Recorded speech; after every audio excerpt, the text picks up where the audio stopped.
What's going on, everybody? We are live for the Vinegar Syndrome recommendation favorite show, and we've got a hell of a panel. I'm going to bring everybody in one by one. First up, from They Live by Film, one of my favorites, a friend of the channel and frequent collaborator, Zach Bryant. What's going on, Zach? Hey, how's it going?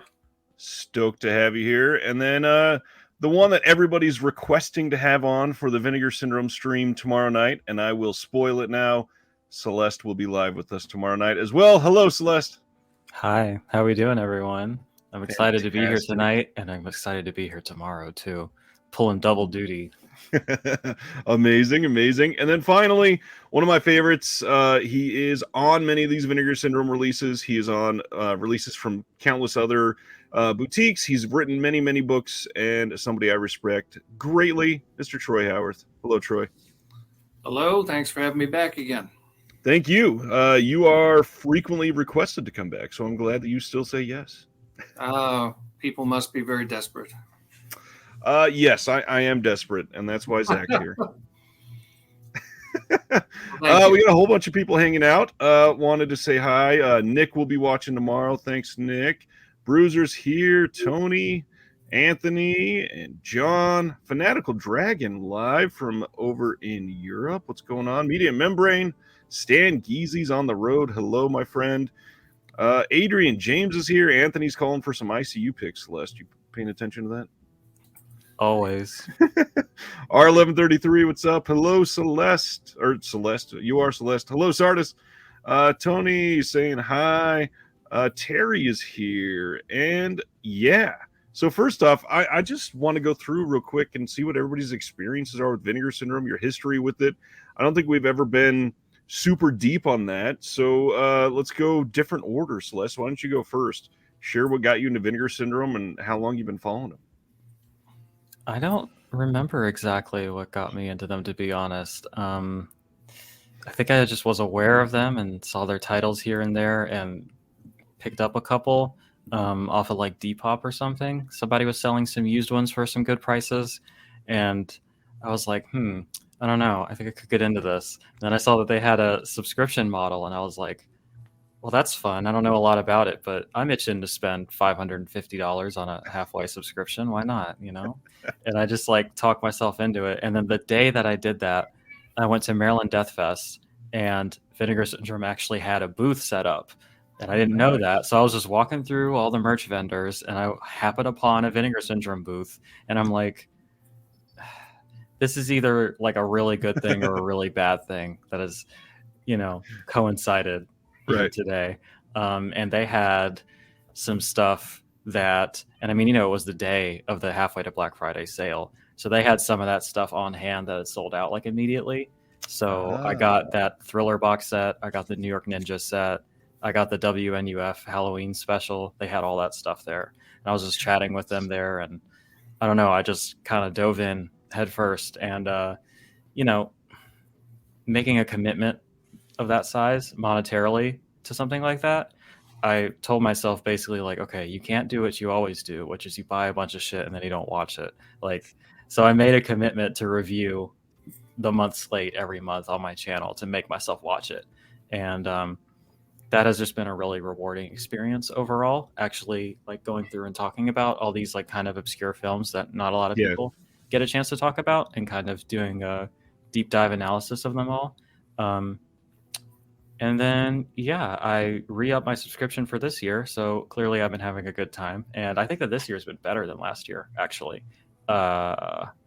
And we won't get into partner labels, but that's like been 100% my jam lately. So Partner labels, that's where it gets scary for me. yeah.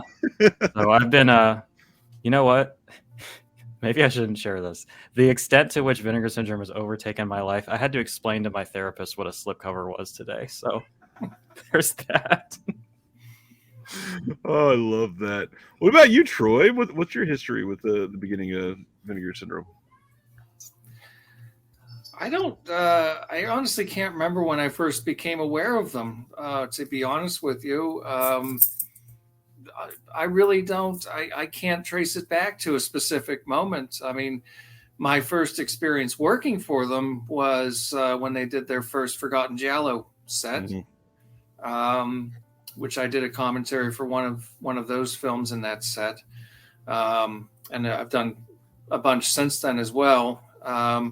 I mean, I just always appreciate that no matter what the film, the quality is always excellent. I can't think of a single Vinegar Syndrome release that I'd say it was a little shoddy or what. Most labels are hit and miss. You know, usually they have a dud here, a dud there, something that's not as good as what they're capable of normally doing. But everything I've seen from Vinegar Syndrome, and I haven't seen them all. I don't do the subscriber model, but every single one I've seen has been outstanding quality. And obviously we're going to be going down through some of our favorites tonight. But there's a lot more that I could easily list.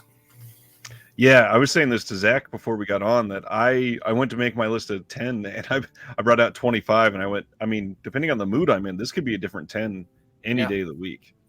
The whole they don't really miss thing I think is very accurate, and I think that is probably because they're a restoration company first. When you strive for that sort of archival aspect, I mean, it's not going to be easy. It's going to be a lot of work, but that's their sole focus.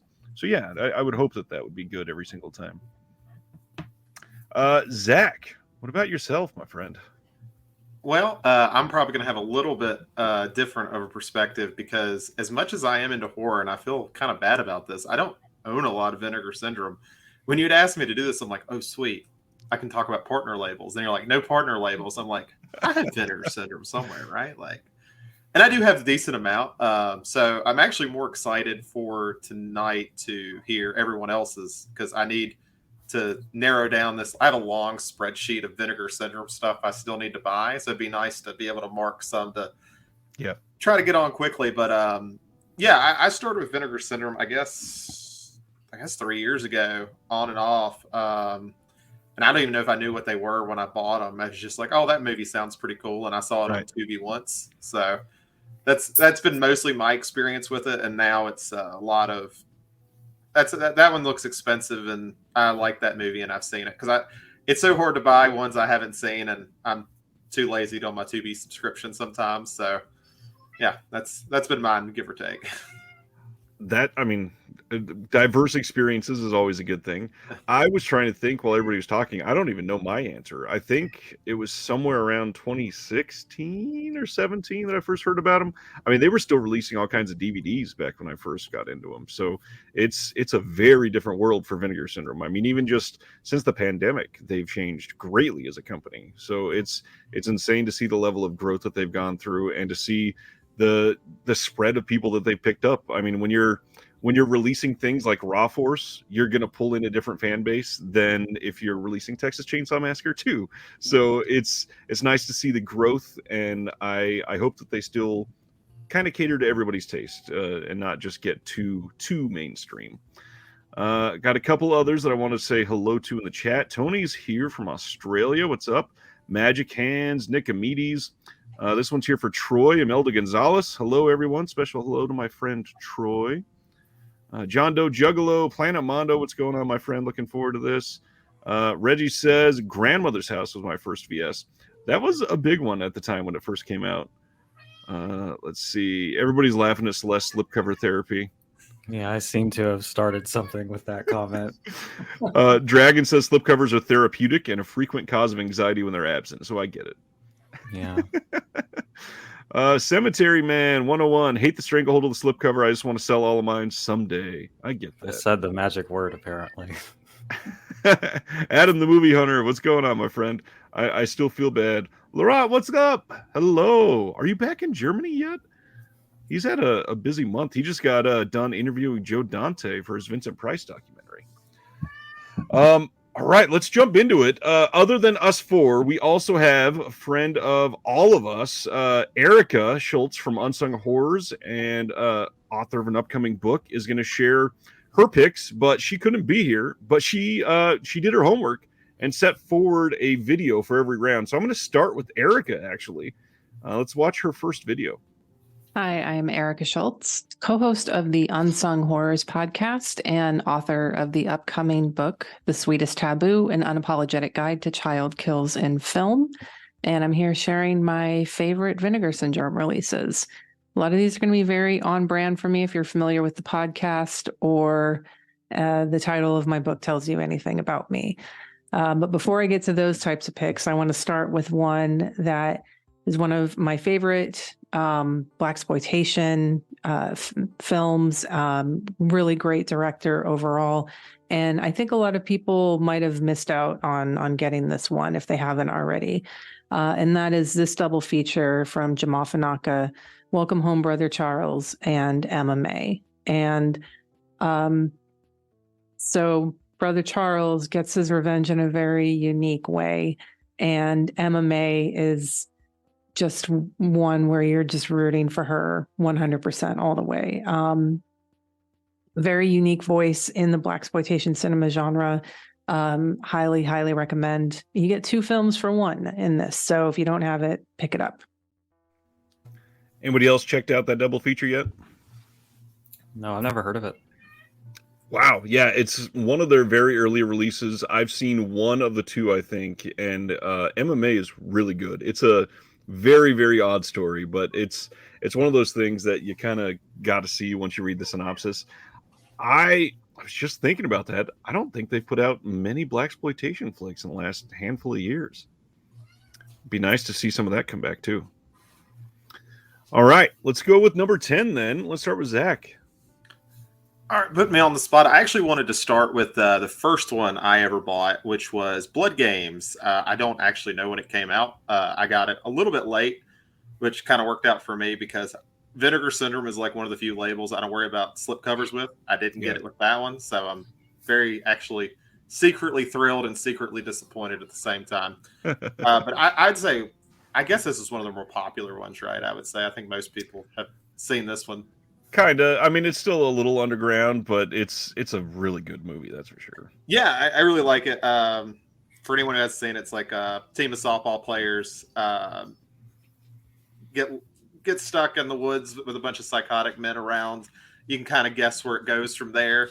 I apologize. My cat is upset that I'm streaming, so if you hear weird noises of him knocking stuff down, I apologize. We don't ever apologize for cats here. You're fine.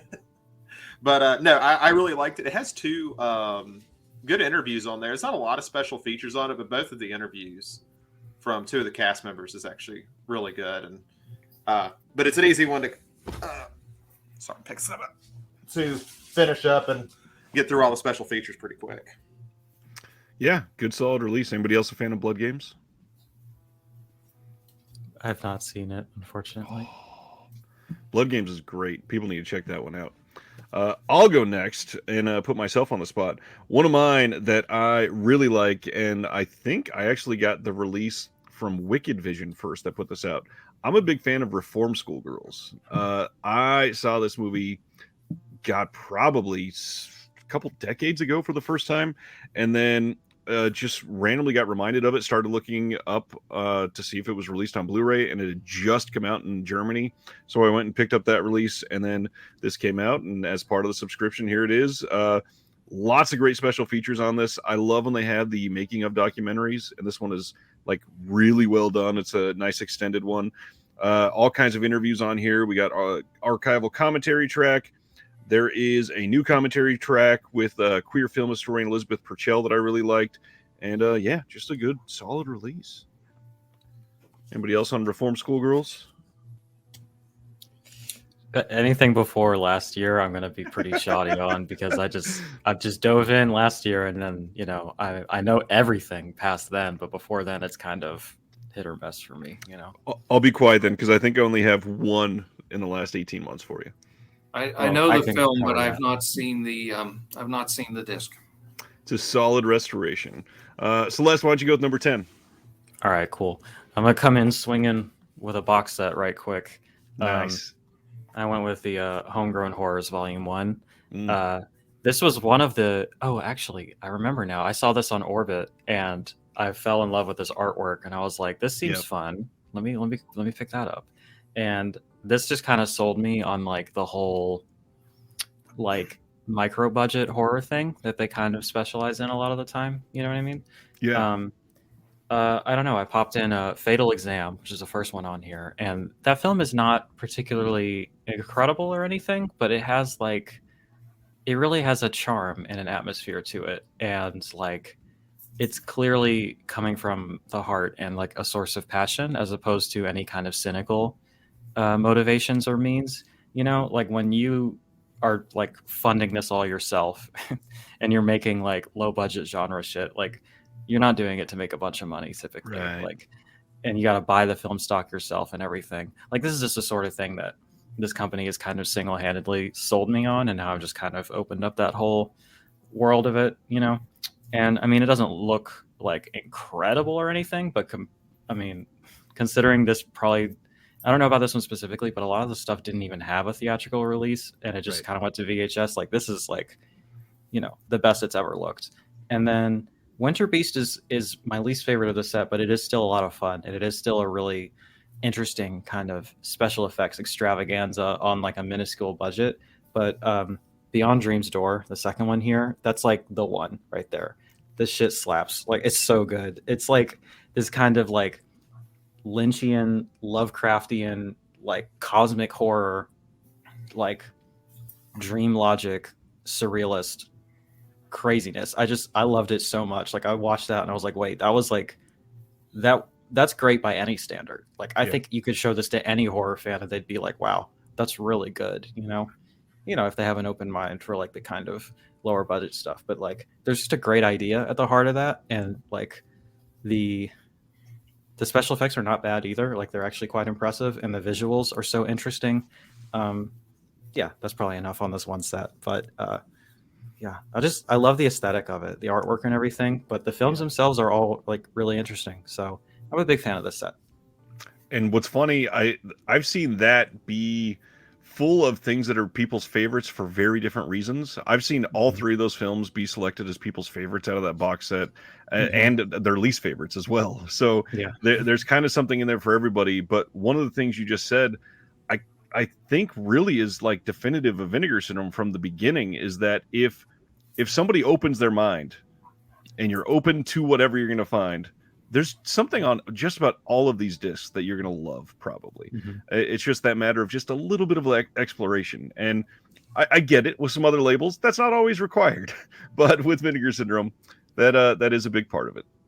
But that's like the main draw for me, I think, is all the like education you get with it, and like this kind of like weirdo oddball film school that you get with this. It's like the redheaded fucking stepchild or whatever to Criterion's film school or something. Exactly. For like the weirdos, I didn't even talk about the special features on this, which are extensive and very good. So yeah, they just really go all out. You gotta, especially for the price. I love it. Yeah, so thank you for that, Troy. For some of the other discs. All right, what's number 10, Troy? Well, I didn't think to grab my copies off the shelf, so I can't show them off. I'm sorry. But I compiled a list, and my first one actually, I just watched it the other day, and it's not a particularly good film, but I'm so glad that it's been put out just the same. It's a film called The Cat Creeps, 1946 film by Earl C. Kenton. It's a Universal horror film, one of the last Universal horror films of the 40s. before they got into the Abbott and Costello run, and then got into like giant bug movies and things like that. Yeah. And the reason I'm so happy that this is released is nobody has put this out on video before. Universal never put it out on VHS. It was never on Laserdisc, DVD, etc. So here is a film that has never been represented on video before, but neither by Universal. Sometimes some of the other titles get licensed out, like the Shout Factory or Kino. It's never happened with this one. So for me, it was just significant to have it in the level that, first of all, I'm kind of a completist with those films. Yeah. But second of all, I'm glad that somebody filled that little void that nobody else was getting around to doing. Not an extensive amount of features on it, but there's a very good interview with Kim Newman, who I always enjoy, talking about kind of cat-themed horror films, and a very good commentary by Jonathan Rigby and Kevin Lyons. So, yeah, it's a minor little movie, runs just about an hour long. It's a little under an hour, really. But They gave it a very nice transfer, some good extras, and, yeah, it's another title off the Universal list. Very few at this point need to be put on video, so hopefully they have some more in store. The VSLs have been pretty cool so far. Stuff very unexpected compared to the rest of the catalog. And with this one especially, Jonathan Rigby, always great. But, I mean, gem there, Kim Newman. I love Kim Newman. He is hilarious and quirky. And he's divisive for some people. I don't know. He has maybe a little snarkiness to him that rubs some people the wrong way, but I like him. And I like the fact that he conveys real enthusiasm. So anytime I see that he's interviewed on a disc, or if he's got a commentary or whatever, I know I'm going to enjoy it. I think the title that got me really interested in Kim was when he did Let's Scare Jessica to Death. And he had a really nice visual essay on it that was just brilliant, but you could feel like him like cheerleading for the movie itself and being like strangling the viewer. Just watch the goddamn movie and you'll love it, I promise. Yeah, he's good at that. I'm going to throw it to Erica for her number 9. Getting into the sort of sex film realm of Vinegar Syndrome, Roger Watkins' Corruption, starring the great Jamie Gillis. And there's actually a bonus, or more of an Easter egg on this one, because it doesn't list it under the extras, but there is another Watkins film on here, Last House on Dead End Street. So you can get it's another 2-for-1 on this one. But Jamie Gillis in any sex film is going to be a guarantee for me to watch it. And Roger Watkins is just an added bonus in this case. So definitely check this one out if that's your cup of tea. Corruption is great for anybody that hasn't seen it. Very like fever dream type of movie, and it's certainly not an erotic sex film, but there is sexual content. So yeah, recommend that one as well. Zach, what do you got for number 9? Before I get to number 9, I just want to know, how early is Corruption? Because it's kind of weird to see Vinegar Syndrome in a blue case. I think they've had 5 releases in a blue case, and that is it. Corruption is fairly early.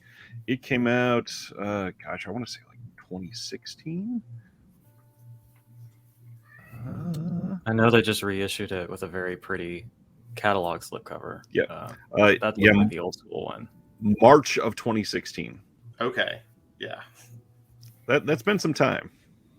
So I'll go to my number 9. And I want to see if anybody can tell me if I'm wrong, but I think this is the only title that has both been in a Vinegar Syndrome title and a Criterion title, which is Flesh for Frankenstein, which is fairly recent, as but a year. I guess it's been about a year and a half now.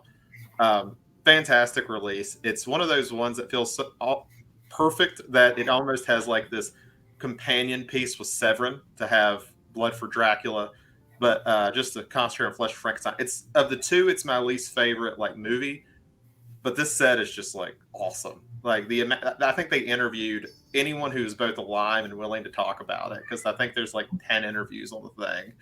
I know there's a great commentary I listened to. I think they came together better for Blood for Dracula, but you can see a lot of the pieces that came together with whatever this campy mess is to just make it enjoyable.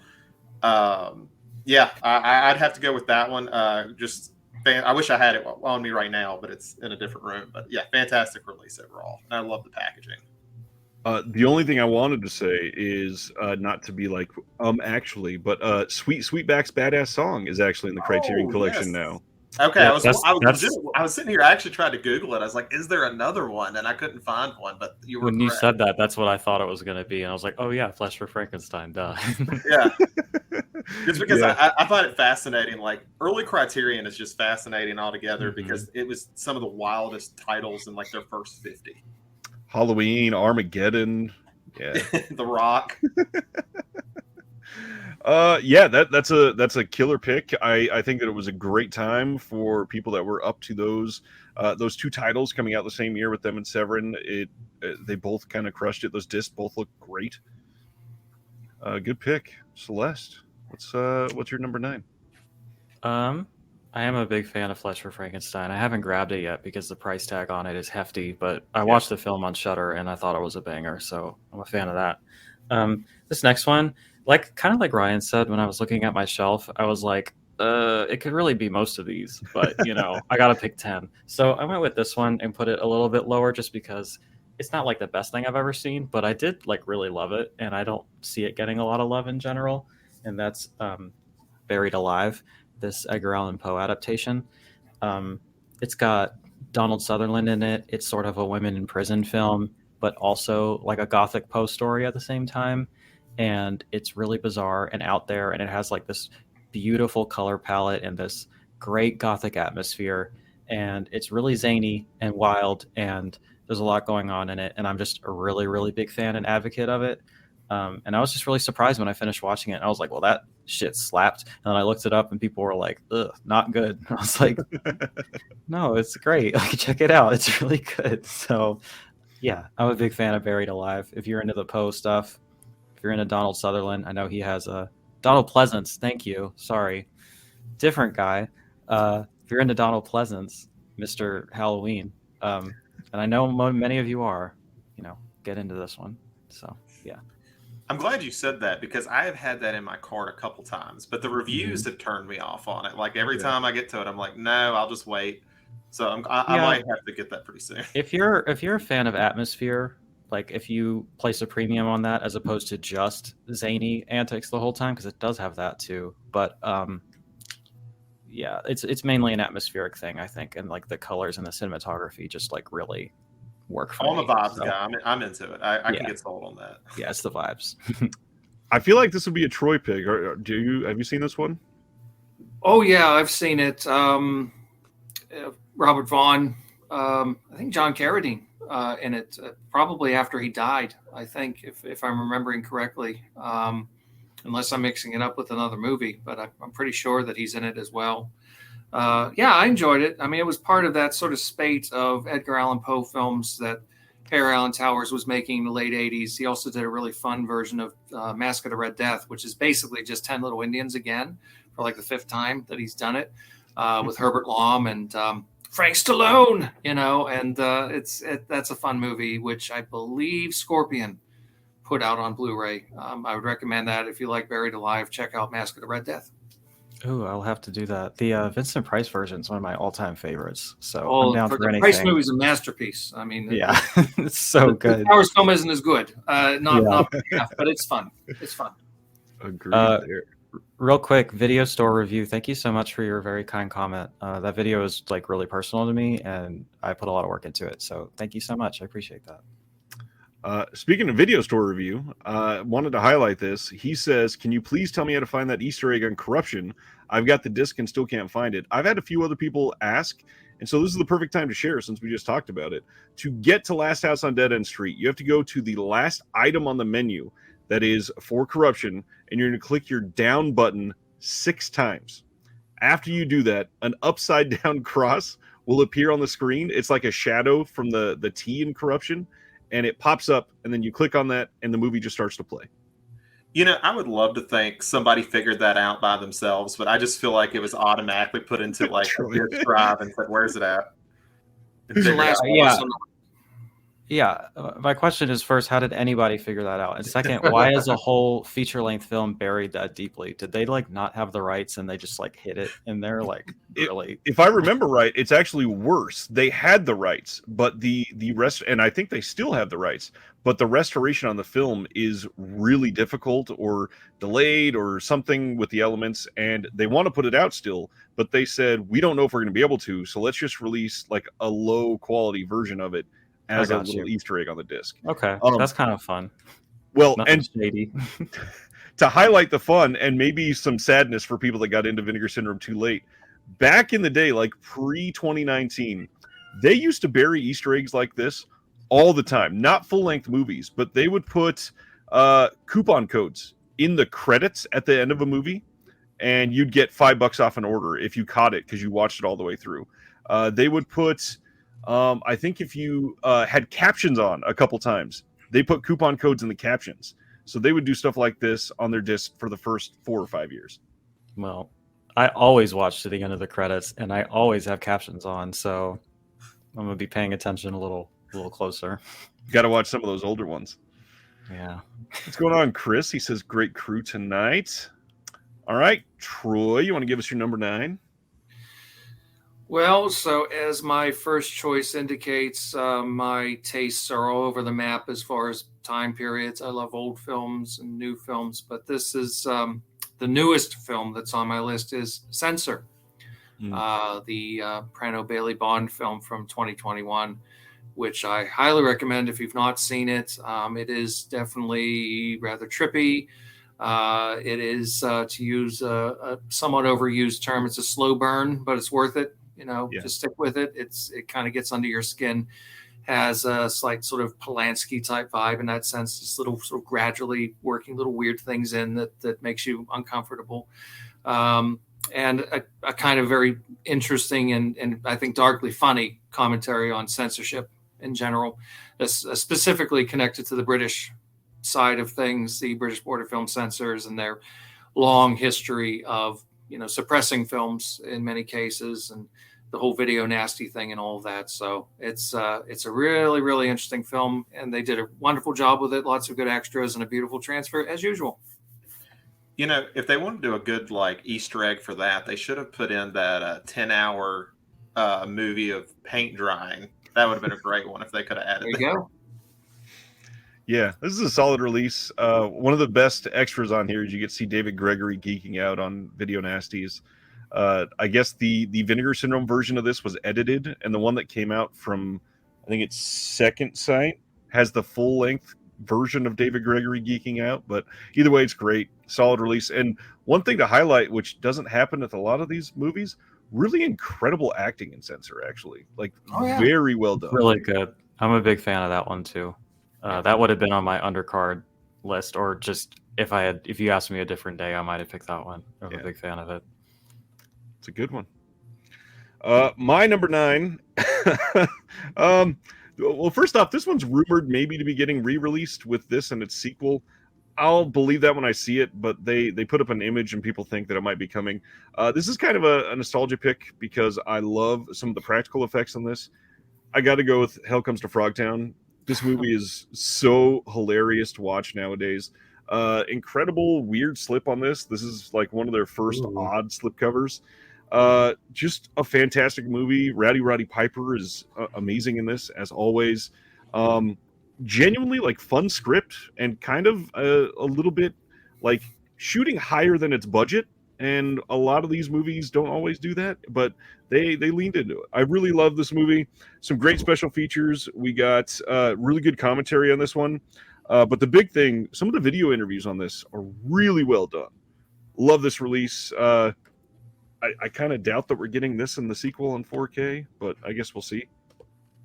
Anyway, that's one that amazes me because I remember when I watched it and I read the premise, I was like, okay, this is just going to be incredibly sleazy, like and then I watched it and I'm like, there's really like, I don't even know if there's any nudity in it. If there is, it's not much. And I was very surprised when I watched it because I was like, huh, if you just read the premise, I would have thought this would have a whole different tone. Yeah, overall, it's kind of wholesome. All right. We are into number 8. I'm going to shoot it over to Erica again. And go with this. All right, getting into the more on brand for Erica type of films. And I would never tell anyone that this is a great film, and I wouldn't even really recommend it, but it is very much a movie that if I didn't have it in my collection, then who would I be? And how could I even bother to write a book about kids getting killed in films? And that is Beware Children at Play. Again, not a great movie. But the finale of this is an absolute all-timer. And if you haven't seen it, then it's worth it to kind of slog through the movie to get to the finale of this film, which is just so brazen in what they're willing to do. You have to give credit to it for that, at least. I love killer kid movies. I always have. This movie's weird. Anybody else like this one or seen this one even? I've not seen it, no. Damn. All right. Let's go to number 8 from Zach then. All right, for my number 8, I'm going to go with one I'm pretty sure no one else has. I'll actually be surprised if they do. The Scary of 61st, because I think I'm like, I don't even know if I like it, but I feel like I'm the closest to liking that movie as you can. It was kind of a weird one that I kind of put with Dash Cam that came out last year, where they feel like these heavily political movies where I'm not actually sure what the politics are, but it just goes off the rails so quickly that you can't decide if it's satire or not. But just to kind of give a rough premise for anyone who hasn't seen it, basically these girls rent this apartment that used to be owned by Jeffrey Epstein, who used to human traffic women in it.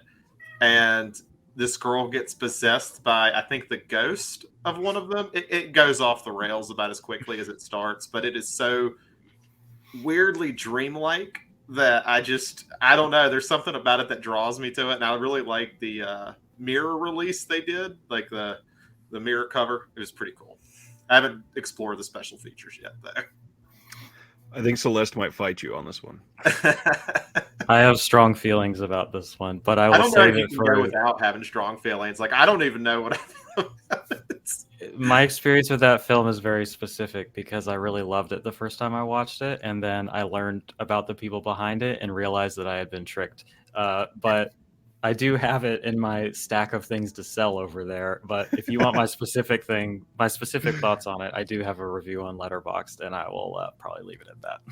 Okay, on the Discord, send it to me. I'm very curious to read it now because I don't know anything about the background of it. I watched this, and for the first half I was bored to tears, and then the second half I hated this movie. I don't know if they were trying to be divisive, because I haven't done the deep dive like Celeste on it. It is just messy and not. I just did not enjoy it that much. Have you seen this one, Troy? Not yet. I'm going to put it this way. If Alex Jones made a competent exploitation film, that's kind of what we're getting at here. I'll pass then. Good pick. I will jump in and go with my number 8. And I'm going to say that I think this is the only one that I have that's a re-release. And I love this movie. It came out on Scream Factory years ago, went out of print, and of course shot up to like $70 on the stupid secondhand market. But then Vinegar Syndrome got a hold of it and released The Incredible Melting Man on 4K. And I've described the genre before as either melt movies or goopy movies, and people always think that's gross. I love melt movies. This is not my last one on this list, actually. This movie is genuinely great, like really well done, incredible practical effects. The 4K is stunning, but the biggest thing is that it's finally accessible again. People can get something that's not out of print. I'm just glad people can get this. It is a really great release. Again, tons of special features. They got a lot of the older stuff. There's new interviews. There's all kinds of archival stuff. It's just a killer release, and it looks crazy good on 4K. This is one of those releases like Troy was talking about. It's just top-notch quality. It shouldn't look this good. Like, I highly doubt Incredible Melting Man ever looked this good prior. I have to ask because, and I don't want to get us too far off topic, but Goopy movies. Would you classify The Devil's Reign as a Goopy movie? Ooh. I don't know if that has enough Oh, necessarily. come on, like 10 minutes of people melting at the end. It's got to count. But it's like an extended scene. Maybe it's a wonderful scene. I love The Devil's Reign. That's a good one. I mean, the classic one that I always go to is Street Trash. That's like everybody's entry level Goopy movie. And we'll get into one of my favorites in a little bit. Celeste, how about number 8? I will second your recommendation for The Incredible Melting Man. It's a blast and a real wild romp. And I have another soft melt movie kind of later, but my next one, I picked a few of these. I think that people generally think of this sort of exploitation, low budget slasher schlock, whatever you want to call it, this stuff that they specialize in. They think of it as like really thoughtless and like just there for like shock value or whatever. But I tried to pick a few films that I think actually have really thoughtful and important social messaging in them as well. And one that came to mind was this one, Shallow Grave. This was one that I picked up during the sale. And I wasn't 100% sold on it, but I was told that it was an ACAB movie, and I was like, all right, I'll give it a shot. And it absolutely is. Like, this has some really, really bleak, but also accurate things to say about power dynamics in regards to the police and the way that women are treated in society. And it's actually just really gripping, really dark, and really grim. And I was really, really into this. And I think it's like genuinely really great. And I don't see too many people talking about it, but if that sounds like your kind of jam, I say hit this one up. I will say the commentary on it, the director just kind of doesn't say anything for like long stretches of the film. He'll kind of be like, oh, I remember that. Isn't that neat? And it'll be like 5 minutes of nothing. And it'll be like, oh, I remember that guy. 5 more minutes of nothing. And I'm just kind of like, what are we doing here? But other than that, it's a great release. Good, solid movie. I really enjoy that one. All right, Troy, that's up to you. Number 8. Number 8 is my, I don't know. Do you want to call this my conceded choice? It's the one that I'm on, that I picked out of this group of 10 movies. A 1974 giallo by Stelvio Massi called 5 Women for the Killer. The reason I picked it's not because it's a great film, because it isn't. It's certainly not a top giallo by any stretch of the imagination. But again, it's a film that has never been properly presented on video before. It's never had a decent release before. It was never released in the U.S. in any form. As far as we know, there's not even an English dub for it, even though they had a British leading man in the film. It doesn't appear to have an English dub that still exists. So, of course, it's subtitled. And it's from that great sort of period of giallo films in the 70s when it's, exploding and they're just getting cranked out left and right. And there's all kind of weird hybrid movies, the giallo polizio movies, and sometimes even later on the giallo porno movies. I mean, there's all kinds of, penetration going on. But this one was one I was very happy to work on because it's a movie by Stelvio Massi, who was a very interesting director. This is not his best work. This is not a genre that he was particularly enamored with. But I got to work with Eugenio Ercolani on it, who I know you've had on here before. He's a good friend and a collaborator. We did the commentary together for it, and Eugenio also did other video featurettes for it as well. So if you're a fan of giallo films of that period, it's a movie you definitely have to check out. Don't go in expecting Mario Bava, Dario Argento, Lucio Fulci kind of quality, but for a kind of scrappy, nasty, mean-spirited exploitation film of the vintage, it's good. It's fun. How, not to put you on a spot here, but since you're like the eminent giallo expert, how do you feel about these Forgotten Gialli box sets overall? Like, do you think the title Forgotten is apt? Because we get this question a lot when they get a new one announced. Yeah, I'm not nuts about it, in the sense that the people who know these films haven't forgotten them. Right. And the people that don't know them don't probably know. Even you could mention "Don't Torture a Duckling" or "Bloodstained Butterfly" or something. But so honestly, I think it's and also getting into controversial terrain here, and I get mocked for this sometimes, but I'm sorry, I stick to my guns. Giallo is a very specific Italian genre, and these films, in order to be true gialli, they're Italian films. They may have financing from other countries. They usually do. There's usually Spanish money or French or German or whatever, but they should primarily be Italian films. And some of these movies they included were Spanish, for example. So they're movies in a giallo style, but I don't know. I was never nuts about that as a title, but I mean, the important part is that they cleaned these movies up and put them out and made them available and gave them some nice bonus features. And but you would have something like My Dear Killer or Autopsy, which I would say anybody who knows these films, they're certainly not forgotten. So I don't know what's in the name, I guess. That's very true. This is a good solid release, and honestly, if you have never dove into any of the Forgotten Jolly box sets, I kind of think they're all pretty worth it. They all have at least one solid, really great film. Usually there's a fairly middle of the road film, and then there might be some that people don't view as their favorite, but they all have extensive extras. Love those. All right, let's go to Erica's pick for number 7. All right. Another on-brand film is The Children from 1980. And toxic cloud of smoke envelops the school bus, and the kids turn goth. I mean, black fingernails, really. But and their hugs become toxic. So it's got a really great message. Don't hug children. They're bad for you. Very on-brand choice for Erica. Maybe I was on that bus and I didn't remember. Did you go through the toxic cloud? Yeah, maybe. I don't know.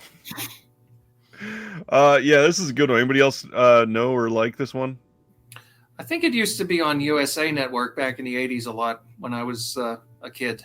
So I recall it. I remember liking it. If I remember right, I think this is one of the Troma production titles, I think. It might have been acquired by them, but it wasn't. Yeah. I don't think it's made by them now. Yeah, no, yeah, that's what I meant. Zach, why don't you jump in on number 7, my friend? See, I'm very thankful for Celeste for picking Shallow Grave, because I can just leave it at she said it more elegantly and more coherently than I could have. So thank you for that. And that was my next pick anyway. So that works.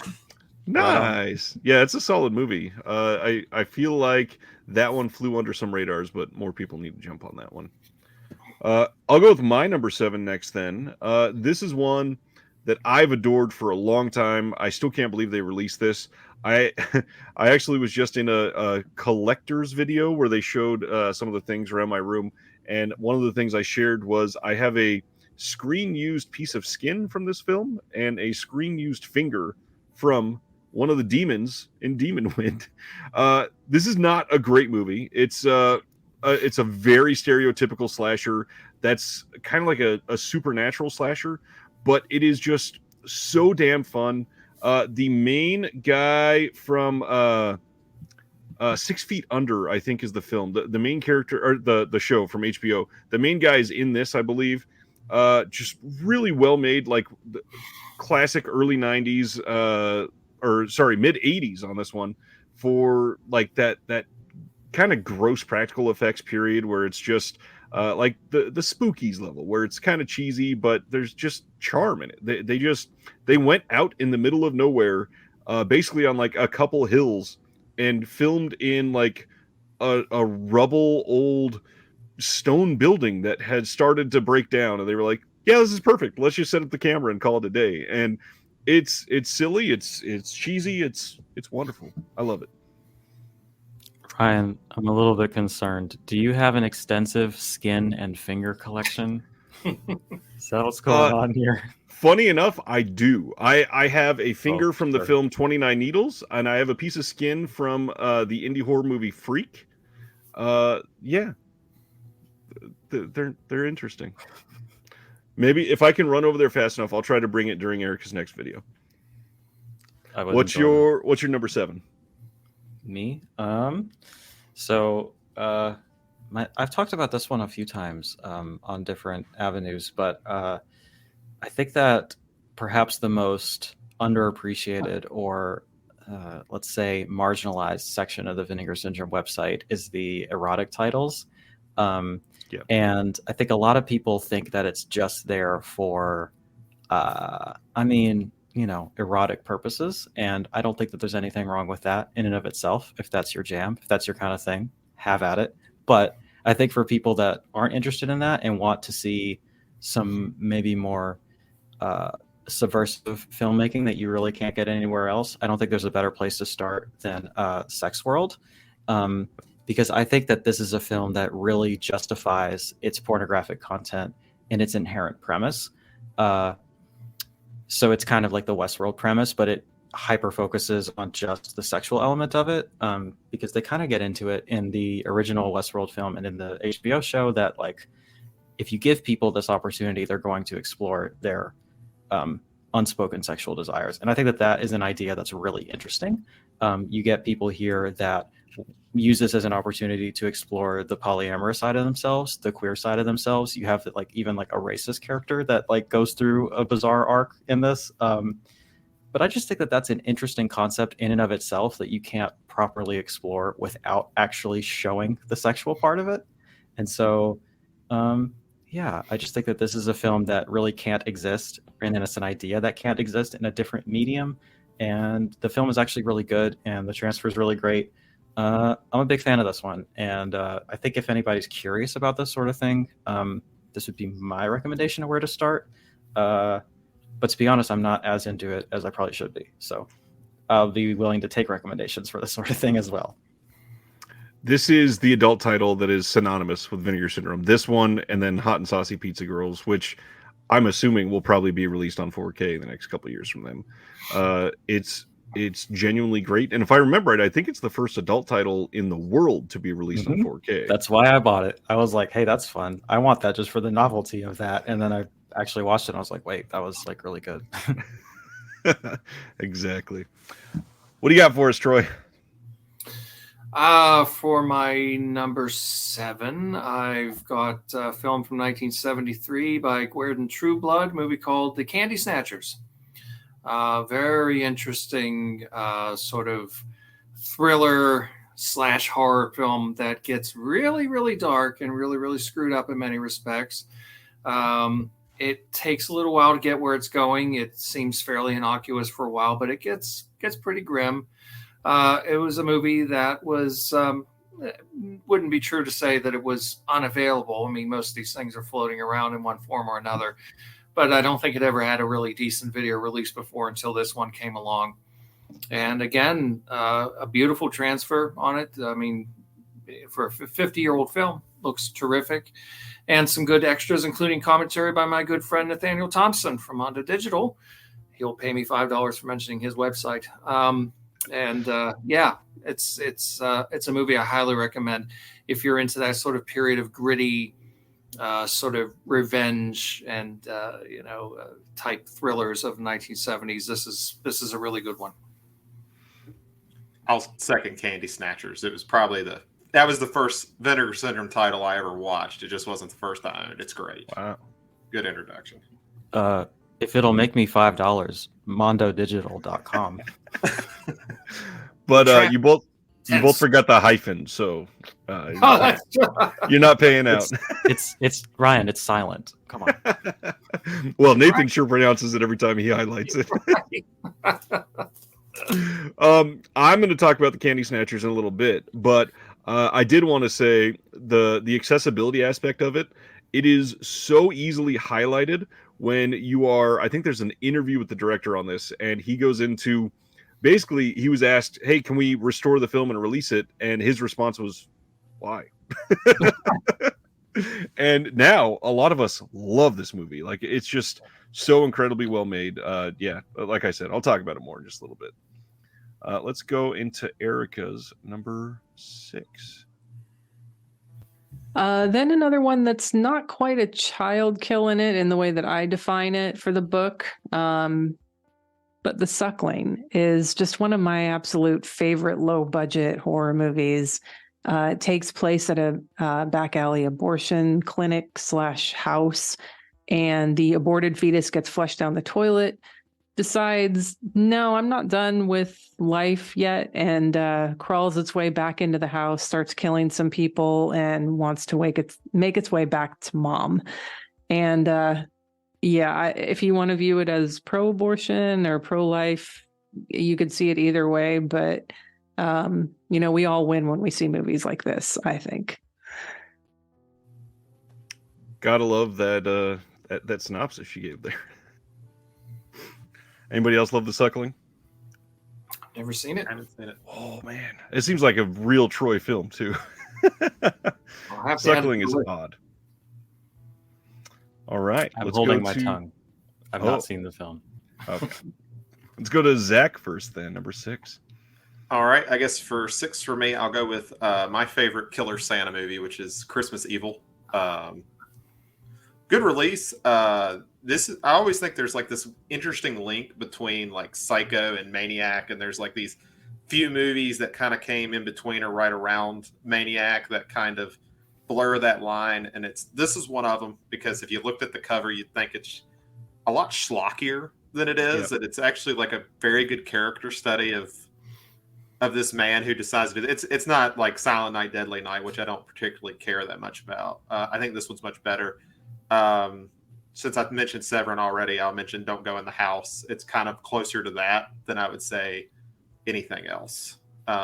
Just really cool movie. I've started watching about every Christmas now. I also think that their slipcover for this that they released after it is one of their best designs. It is just beautiful. I wish that had more copies out there for people to get, because it is astonishing looking. I love this movie. Troy, do you like this one? It looked like you like this one. Oh yeah, it's great. I mean, I do enjoy Silent Night, Deadly Night. Just it's so ridiculous. It's so over the top. I enjoy it on that level. There's another one from the '70s with Patrick O'Neill and John Carradine called Silent Night, Bloody Night, which is kind of a fun one too. But Christmas Evil is very, very different. That's a good example of a movie that actually is very thoughtful, very well acted. The lead actor in that is really excellent, and you would think it's going to be kind of a schlock movie, and it really isn't. It's a movie that's got a lot more on its mind and really interesting characterization. And I think John Waters is a big fan of it, if I remember correctly. That doesn't surprise me, especially without spoiling it. With the way the ending is, I'm like, that seems right. I will do number 6, but before I jump into that, I did go and grab some fingers. I guess that's the weird way to say this. This is my finger for 29 needles encased in acrylic, and then it is signed by the director on the side. This came out from Unearthed Films, which we might actually be hearing about that title on the channel here soon again. This is a piece of skin from the creature in the movie Freak, and this was, if you pre-ordered their special edition DVD, it came numbered and everything. But the prized possessions for this, I've got a Demon Wind screen-used prosthetic demon skin encased in this wonderful plastic case so that it doesn't get damaged. But the piece de resistance for this is this wonderful Demon Wind finger, and it is kind of gross. It's very foamy. You can turn all the way around it. It is beautiful. I love stuff like this. I love it. It's a fun presentation. I hope you're never there's never a warrant to search your house, because it's going to look concerning. It's a very phallic collection. It is. I thought I was out there with my decor, but speaking of out there, my number 6 is that Melt movie I mentioned, Body Melt. I love Body Melt. This movie is hilarious. I believe this is an Australian film, or it might be New Zealand. One of the two. Really great cutout slipcover. Nice design here, but just the practical effects alone for Body Melt is worth a number on this list. I think it is so well done. Like, there's a couple scenes where they come around the corner in this house and somebody's literally being ripped in half, and you can't tell when it's not a real person anymore, and it's like spaghetti strings being pulled apart. It is so well done. everything that happens in this facility that they test at the beginning of this movie is just really, really brilliant filmmaking for the practical effects at the time. It is astonishing that we get films after this with a much higher budget, and they look so much worse than this. It is always nice when you see a film that was limited in a way with their budget that made them innovate and try harder with certain things and do so much more with that smaller amount of money. And Body Melt kills it. But the most important thing, solid script. Like, they started with a really good story. They started with a really well-made, like, the dialogue in this even is great, which you don't think on a movie that is basically about a local corporation poisoning the civilians. You don't think that it's going to turn into this dialogue masterpiece, but it's so well done and so well made that I came away from it going, wow, I feel like I should watch that again because it felt so earnest. And I don't feel that with a lot of these movies. Anybody else like Body Melt? I haven't seen it, but that slip looks good on it. That's enough, huh? Classic line. I haven't seen it either. All right, Celeste, what's number 6? Number 6. This is one that I talked about on the channel recently because it's a very recent release. But this is one that really works for me aesthetically, but also really stayed with me in the extent of its social commentary, but also just how eerily prescient it is and how uncomfortably relatable it is even today. It seems to have only gotten worse since the film came out. I'm talking about the Devonsville Terror. This is a film about it's like, I don't want to give too much away, but essentially this town has a history of witch burning, and these women come to this town all at once, 100 or so years later or whatever, and they're bringing with them ideas of feminism and basically a lot of ideas that don't gel well with the fundamentalist Christianity that the town is kind of built on, and they react to this intrusion on their values very extremely, I guess. There are just lines out of this film that I feel like I have heard verbatim from Republican politicians and right-wing pundits today, with the kind of escalating violent rhetoric against queer people and trans people and drag queens and all of that, and the moves to completely outlaw abortion in this country, like all the things that are happening right now. This film really speaks to that in a way that is kind of alarming. And yeah, I don't know. This is also the soft melt movie I was talking about. There's a good melt scene in this. So to get a little bit lighter around here, yeah, this one just really stuck with me. And also it's folk horror, and I'm just really into that in general. So big fan of this one. Love me some folk horror. And I love that we just made a soft melt genre. Yeah. For me, you just want a little bit of melt, like a soft serve. All right, Troy, closing out the first half for us.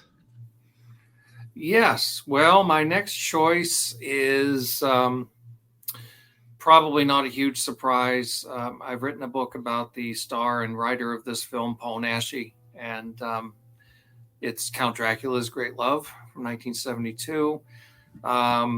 Directed by Javier Aguirre, which was a very unlucky production in many respects. It went through a lot of difficulties.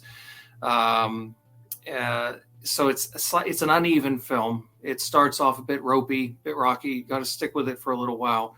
But when the atmosphere really kicks in and it really gets going, it's a very, very effective film. I think tremendously atmospheric, very poetic in parts too. And if you like that type of 70s, 60s kind of gothic atmosphere, women in diaphanous gowns wandering around hallways with candelabra, stuff like that, you're going to love this one. Paul Naschy, of course, writes the script, and he is playing the lead. He's a human who has been possessed by the spirit of Dracula. The idea is Dracula keeps regenerating into different forms. down through the years. So he's a slightly different looking Dracula than what we're used to. He's rather beefy. He's not the sort of lean, mean Christopher Lee type that we're used to, but he's very effective in it, I think. And it's a movie that's got some really terrific sequences and a very effective ending. And it has a commentary by Naschy and the director Javier Aguirre, which was recorded actually years ago when BCI was doing a series of Spanish horror releases on DVD. They put a lot of money and effort into their early releases, and then they gradually got a little weaker and weaker because they weren't selling. And so that movie never ended up coming out on DVD. So they were able to get the commentary, put it out, and finally allow us to hear it. So good stuff. Good stuff. I think it's a good movie. And again, a beautiful transfer on a movie that one of my favorite things about the film for years, if you watch the film cropped, as it was always presented on TV when, you have a widescreen film and they're lopping off the sides of the frame. It says at the beginning, Janus Films presents. And when they showed it cropped, it says Anus Films presents. So it's a little bit different implications there. But yeah, it's a good movie and very nice release. Are there any major Naschy titles that we're still like really waiting on for high def? Yeah, there's a bunch. There's a really interesting film he did, he did a couple very, very brave films, very ballsy films right after Generalissimo Francisco Franco died. Movies that really would have got him shot or imprisoned had he made them earlier. He made a movie called The Sniper, which is all about a plot to kill Franco, kind of bring about the end of fascism. Wonderful film. Hell yeah. He made a film I gotta check that out. It's a good film. It's very good. He made another film called The Transsexual, which deals with, well, as the title would indicate, but deals with the kind of underground sort of homosexual scene in Spain in the 70s. Very, very audacious stuff for the time. A difficult movie to see. The copies that are floating around are dreadful. But those are really good films. His early triumph movie called La Marca de Hombre Lobo, Marca de Wolfman, although over here it was acquired by Independent International and they owed their theater chains a Frankenstein movie, so they put an animated prologue on and decided to call it Frankenstein's Bloody Terror, even though Frankenstein's not involved. That's not out on Blu-ray in the U.S. There are a few others. So yeah, there's some good ones that hopefully will get a release yet. Hopefully. Very interesting. And then I think Vinegar Syndrome and Mondo Macabro are probably the two main that have been focusing on Naschy over the last handful of years. Be nice to get. Yeah, Mondo has put out some really good ones. They have another one coming called Night of the Executioner, which is kind of his riff on Death Wish. So that's an interesting film too. I mean, they put out something like Howl of the Devil, which I can't begin to tell you for years. That just didn't seem like that was ever going to happen, but they made it happen. And Vinegar Syndrome has put out a couple as well. So yeah, a good time to be a Naschy fan. Shout as well. Shout put out their Naschy box sets. That's true. That's been a long time, and Shout needs to step it up. Not that I need to disparage them at every free moment, but yeah, they've been spending the last couple of years on their heels. It seems like they need to take a couple steps forward. Yeah. All right. So that was the first half. Let's break into the second half with Erica's number 5. Okay. Another one that is actually in the book, but it's got an honorable mention, sort of. And if you've seen the ending, you'll probably know why. And that is The Bloody Sect, or Secta Siniestra. And I don't have the other cover up because the other cover is a little bit of a spoiler for the ending and why it's so good and why you're just going to throw your hands up at it. It's got fake bats. I love fake bats. It's sort of a knockoff on Rosemary's Baby, a little bit of The Omen, but with a lot of melodrama in it. It's a Spanish horror film, super fun.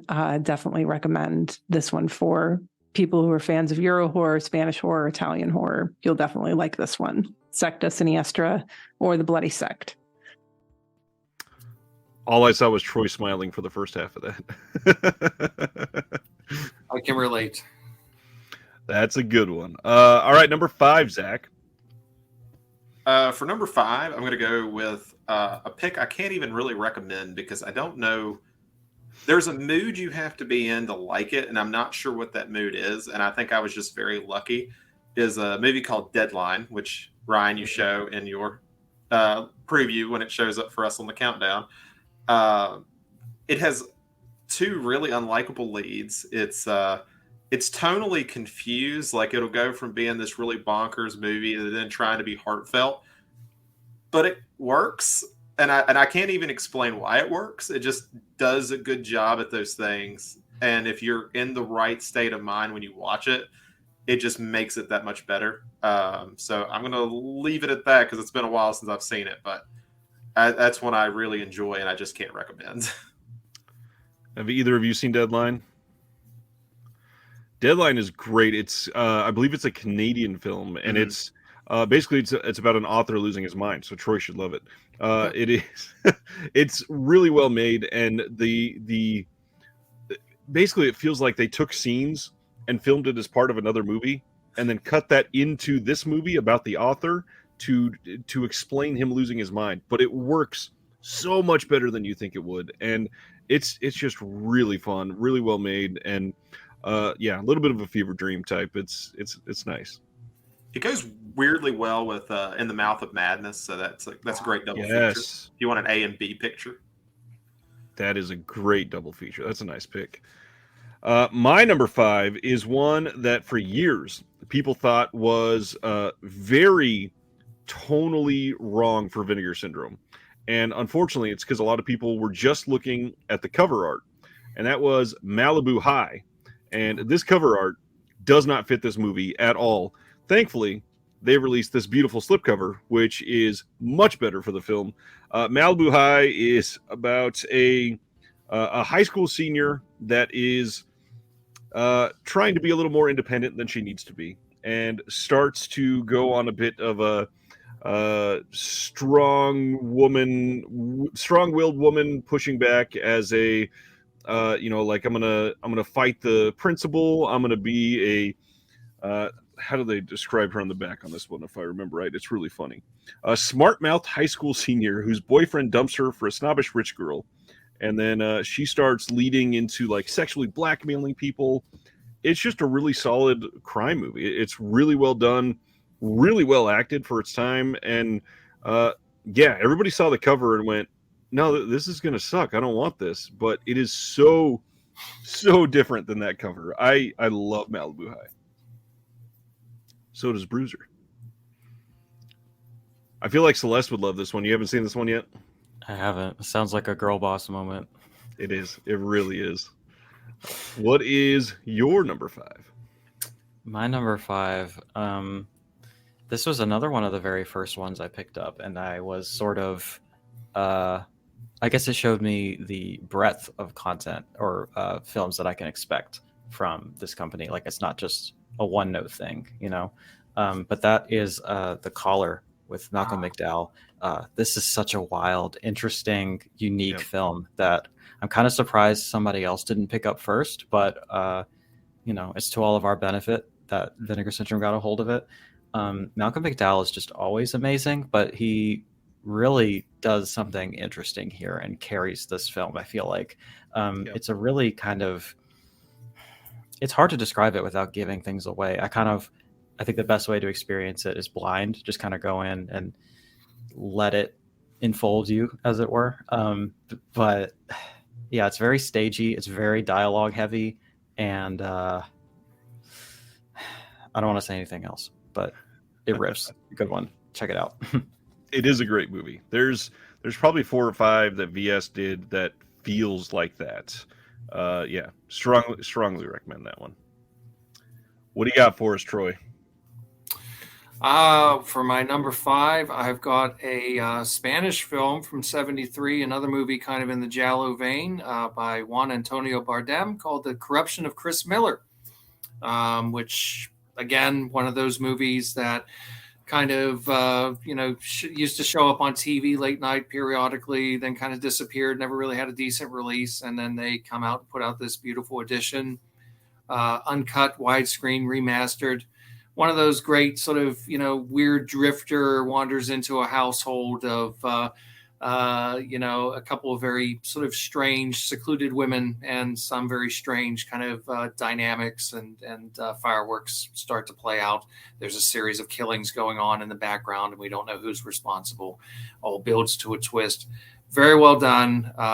It has some really beautiful imagery. Again, has that kind of poetic touch to it that the best of these films often has, but also some really good shock effects as well. So I highly recommend it. You know what's hilarious is before we went live, I told Zach, I think I'm going to have one crossover with Troy.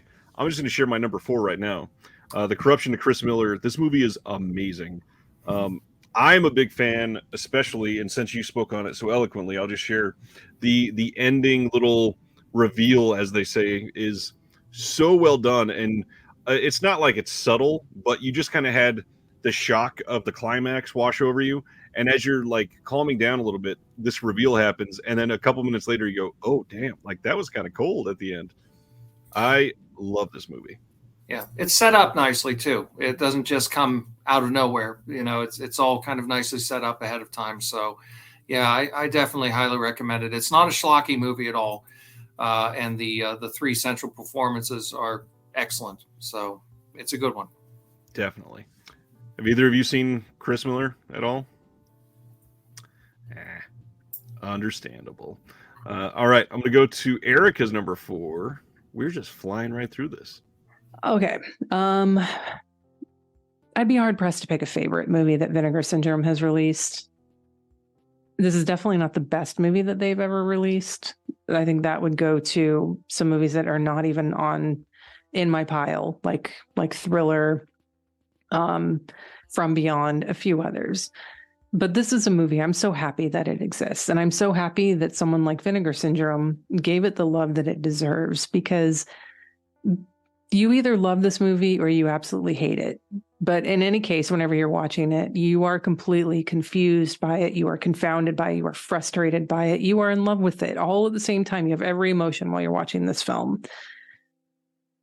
Double Story. Everyone should own this movie. I mean, maybe not everyone. Everyone who likes movies that I like. But I mean, come on. It's pure nonsense. If I think we've talked about a movie, Ogroff, on the podcast, and we talked about this movie a lot. It's in line with that, where it doesn't really make sense, and it's okay that it doesn't. This movie just makes me happy, so I'm happy that it's on my shelf. Troy, what do you want to tell us about Devil Story? Love that reaction. If you've seen it, I mean, it's objectively, it's inept. It's awful, but yet there's something so fast. It's kind of like Manos, The Hands of Fate type of film, where it's so wrong, and it's like every choice is the wrong choice, and yet that's the appeal. There's nothing else quite like it.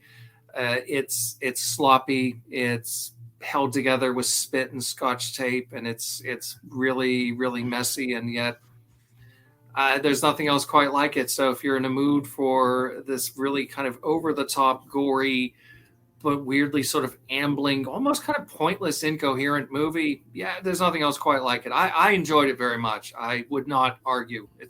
It's not a movie for somebody who's a bit sort of stuffy about, exploitation films. It's not elevated genre film at all. It's definitely different. I think you piqued Celeste. Interesting. Just a lot of those words sounded like they could be applied to like my brain or something. You might like it. It sounds interesting. It is very divisive, I will say that. If you like your movies with a lot of plot, maybe you hold out to the next sale. I already gave my number 4, so Zach, why don't you give us your number 4? All right, so I guess this is the point where I start kind of giving the lamer, really nice stuff that Vinegar Syndrome has. There might be some overlap here. So I'm going to go with their first title in a sub-label. And I actually don't know which sub-label it is. It's VSU, VSA, VXY, whichever one it is. It is the Beastmaster. Can someone tell me which one? Is it VS? Is that a VSU? It's the very first VSU. Yeah. Okay. I knew it was one of them. I just couldn't remember which one.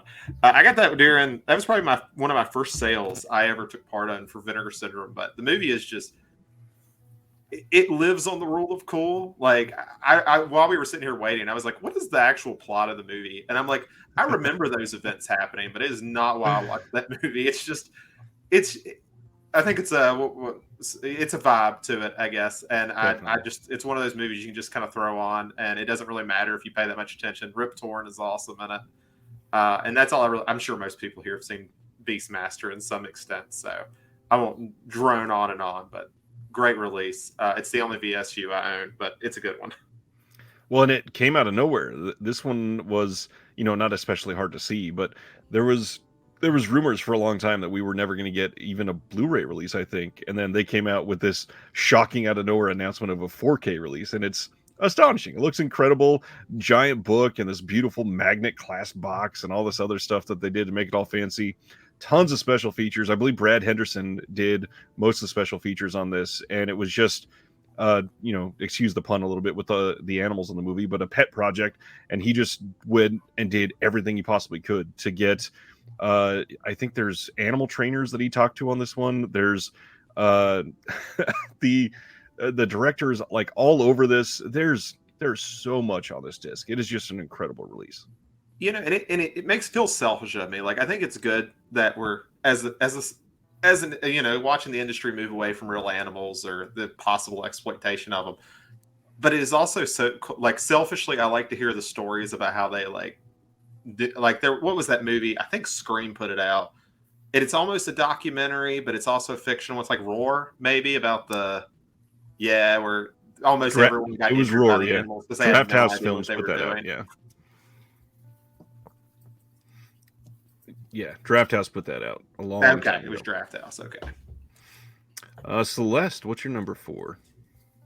My number 4, I don't really know how to intro this. I guess I'll just go ahead and pull it out. It's Blood Delirium. This is so... I don't know. I just really fell head over heels for this one. I was just very enamored with this whole package. Man, it is so beautiful, but it's also almost inexcusably sleazy. It goes so far in the things that happen in it, but the cinematography is so wonderful. The set pieces are so good. The people in it are gorgeous. It's just a really good time. And the supplements on it really stayed with me. Something about the interviews on here, a lot of the time I'll watch an interview and I don't necessarily feel like I learned anything new, but some of the quotes from this really stuck out in my mind, talking about how the director really felt as though he was making the next Fellini or Bergman film or something like that. And he was just so shocked that it didn't go over that way. And on the one hand, I'm bro, you know what you put in your own movie. There's no way. But also I was I kind of see where he was coming from, where it has kind of an artsy art house bent to it.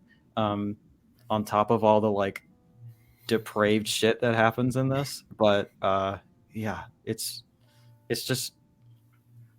another banger. I don't know what to say. I really like it. What can you tell us about the special features? Is someone present on it?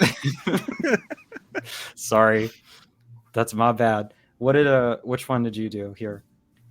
Oh, we Eugenio Arcolani and I did the commentary track for it. Awesome. Yeah, so that was a fun one to do. That's late 80s Italian horror. That's when everything's kind of going to hell in a handbasket. Even Fellini's having a hard time getting funding for movies, and Dario Argento is coming towards the end of his great period of commercial success, and most of these directors are ending up making, they're going into porn, they're going to TV, they're going into, doing films they don't really want to make. And this madman Bergonzelli makes this demented movie that makes very little sense.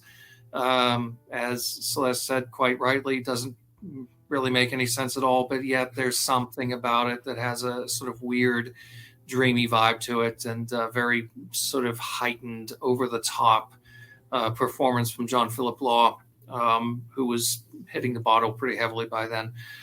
He's a long way from his days of working with Mario Bava and Giulio Petroni and Roger Vadim. But it's an interesting film, and it's a movie that never had a decent release before, and I think never had really been presented uncut before. And so this one definitely delivers on the sleaze. If you wanted to see a movie that kind of has charisma, I feel like this one has that sort of like drawing you in sort of charisma feel. I like the implication that a career in TV and a career in porn are kind of like this parallel thing from movies, at least in that era. I think that's awesome. Hey, I have no problem with either. I think porn is just another genre, and TV is fine. But it was a come down for a lot of these people. They were used to making films on a bigger canvas. So whether they were obliged to shoot movies in sort of grubby hotel rooms, or whether they were making movies to be made on the little TV screen, it was a come down. But if only there was some way to combine the two, maybe we should have porn. I think we should have porn on TV, honestly, but that's another story. I love the kind of backhanded compliment there. Porn is a genre, but TV's fine. It's no porn. I have to pick. Fine, I guess. I love that. Stan Geezy in the comments says, wanted to let Troy know I'm reading Splintered Visions, and it's excellent. Well, thank you. I hope you continue to feel that way as you continue reading it. I'm going to jump to Troy for his number 4. So my number 4 is a movie that I've loved since I was a child. I saw it way too early. I'm not quite sure how this ended up, being allowed for me to watch it, but Texas Chainsaw Massacre 2, Tobe Hooper, 1986. And I avoided buying the Vinegar Syndrome release for a while because Arrow had put out a very nice set. And although most of the extras were ported over for this release, there was a wonderful disc of early Tobe Hooper films, including his first feature, Eggshells, which wasn't included. And I was like, God damn it, I can't do it. So I didn't buy it for a long time, and I finally cracked. And I'm glad I did. And they did a fantastic job with it. The transfer is gorgeous. It's such a Baroque, stylized movie. I mean, it's the end of the road for me as far as Tobe Hooper is concerned. He had a really good career from Eggshells in 69 through Texas Chainsaw Massacre 2 in 86. After that, it's just, occasional some good TV work here and there. He did an episode of The Equalizer, for example, which was very good. But his movies after that, just for the most part, weren't so good. But Texas Chainsaw Massacre 2, he did the same thing that James Whale did back in the 30s when he's kind of pressured into making a sequel to Frankenstein. I don't really want to do another Frankenstein, so I'm just going to make a movie where I'm going to make fun of it. I'm going to make it very camp. I'm going to make it very satirical. I'm going to be blasphemous and all this kind of stuff. And Tobe Hooper does the same thing. I made the scariest movie ever made. What am I supposed to do? I'll make a comedy, and a gross-out comedy at that. And unfortunately, a lot of the gore stuff is gone. We'll never get to see it except for really rough VHS kind of form. But it's a brilliant movie, great kind of commentary on consumerism and yuppiedom in Reagan America. So it's a movie I have a lot of affection for. I love this damn movie. It is just amazing. So much has been said about this. And I'll say the big thing about the release, it is overwhelming to a point to flip over that disc and see the solid wall of special features that are on that disc. Multiple commentary tracks, featurettes out the wazoo. Everything you ever wanted to know about this movie is in there. It's kind of like the Fright Night, special edition, especially with the You're So Cool, Brewster documentary. Like there's nothing else you need to know after you've absorbed all of this. You've learned everything. Solid pick. Wow, we're in top 3 already. Let me jump to Erica to kick us off. All right, now getting into self-promotion time. Couple movies that we have covered on the Unsung Horrors podcast. First is Blood Delirium. If you Italian horror, if you love in that genre, I'm not saying this is anywhere near the level of, upper tier like Fulci or Bava or Argento, but It is pure nonsense. It's a tortured artist with a necrophile servant, and it has some very overdramatic moments in it as well. And it's just out there and so much fun, and everything that I love about that little sliver of time where the peak, the heyday is kind of passed, and we're in like that mid to late 80s range, and it's starting to get a little bit rough, and then you find stuff like this and you're like, yes, this is why I love Italian horror, because it makes no sense and it's so much fun for that. I'm glad we had a crossover there. I will say that their episode of Unsung Horrors on that film is really good. So just to back up her plug there, we love Erica here, and that's a great podcast, and that is specifically a really good episode. So I agree. Zach, let's get into number 3 then. Celeste set me up good because she mentioned Bergman. So I'm going to bring up Thriller, A Cruel Picture, who worked with Bergman, I think, twice. Persona and Hour of the Wolf, I know for sure. And the reason it's even worth bringing up is because, weirdly, when I first watched it, and it's been a while, and I got to re-experience it when I bought their set, really beautiful, like, looking movie, minus the porn in certain parts. But, a lot of the cinematography is really well shot. It has such a beauty to it that you don't really expect as much from the genre. I think if I had to compare it to something, it would be like Female Prisoner Scorpion. I know I mixed those words up. The second one, Jailhouse, which also has like this beautiful like autumn sequence with the leaves and everything else, which this one does as well. Just a great release. Like, it was really. They have the what do you call it? The R-rated cut? They call her One Eye. Is that R-rated? I'm not even sure. I think it is, but I the alternate believe it is. cut. it's like the American cut, right? Yeah. Is that how they describe it? Yeah. This is a good one. Another one that obviously had its fair share of Synapse controversy when it was released, or at least announced. But it is a solid release, and it was so sought after that. Not only had Synapse been releasing theirs, and had it out for a couple months, but this still sold out that first weekend. Like, this is crazy numbers of sales for this, and obviously the standard is still there. But to sell out of I think it's a 4-disc set, 2 4Ks, 2 Blu-rays, massive, incredibly expensive set. That is crazy to show how many people have been after this movie for so long. And I just want to shout out the customer service. Actually, the copy I got after they had sold out was the outside box was partially destroyed, and I was like, I'll email them and see what happens. They got me a new box out in like a day. Wow. I had it, so that was great. That was a very good experience of what could have been a really bad time. Nice. Michael Smith has a question for you, Troy. Any chance your book on Bava will ever get back in print? I don't have $1,000 laying around for the out of print version. Send me $999 in his door. I would love to put it back.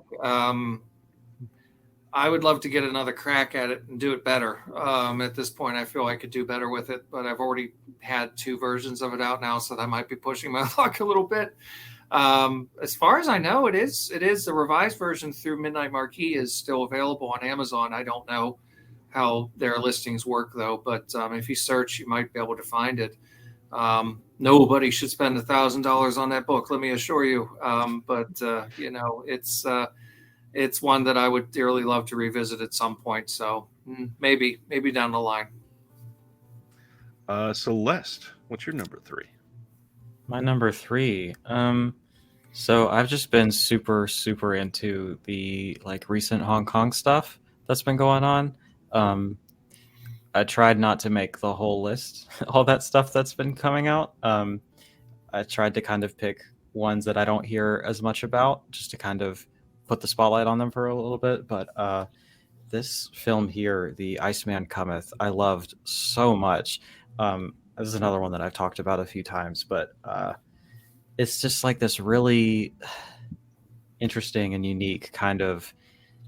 It's bookended by these sort of snowy wuxia segments, as like you would expect from the marketing and the artwork and stuff like that. But what I keep telling people and they don't seem to quite believe me, but I assure you it's true. Like the entire second act of this film is just like screwball comedy, like set in like modern day Hong Kong, and it's a blast, and I love it. Like there's a lot of really kind of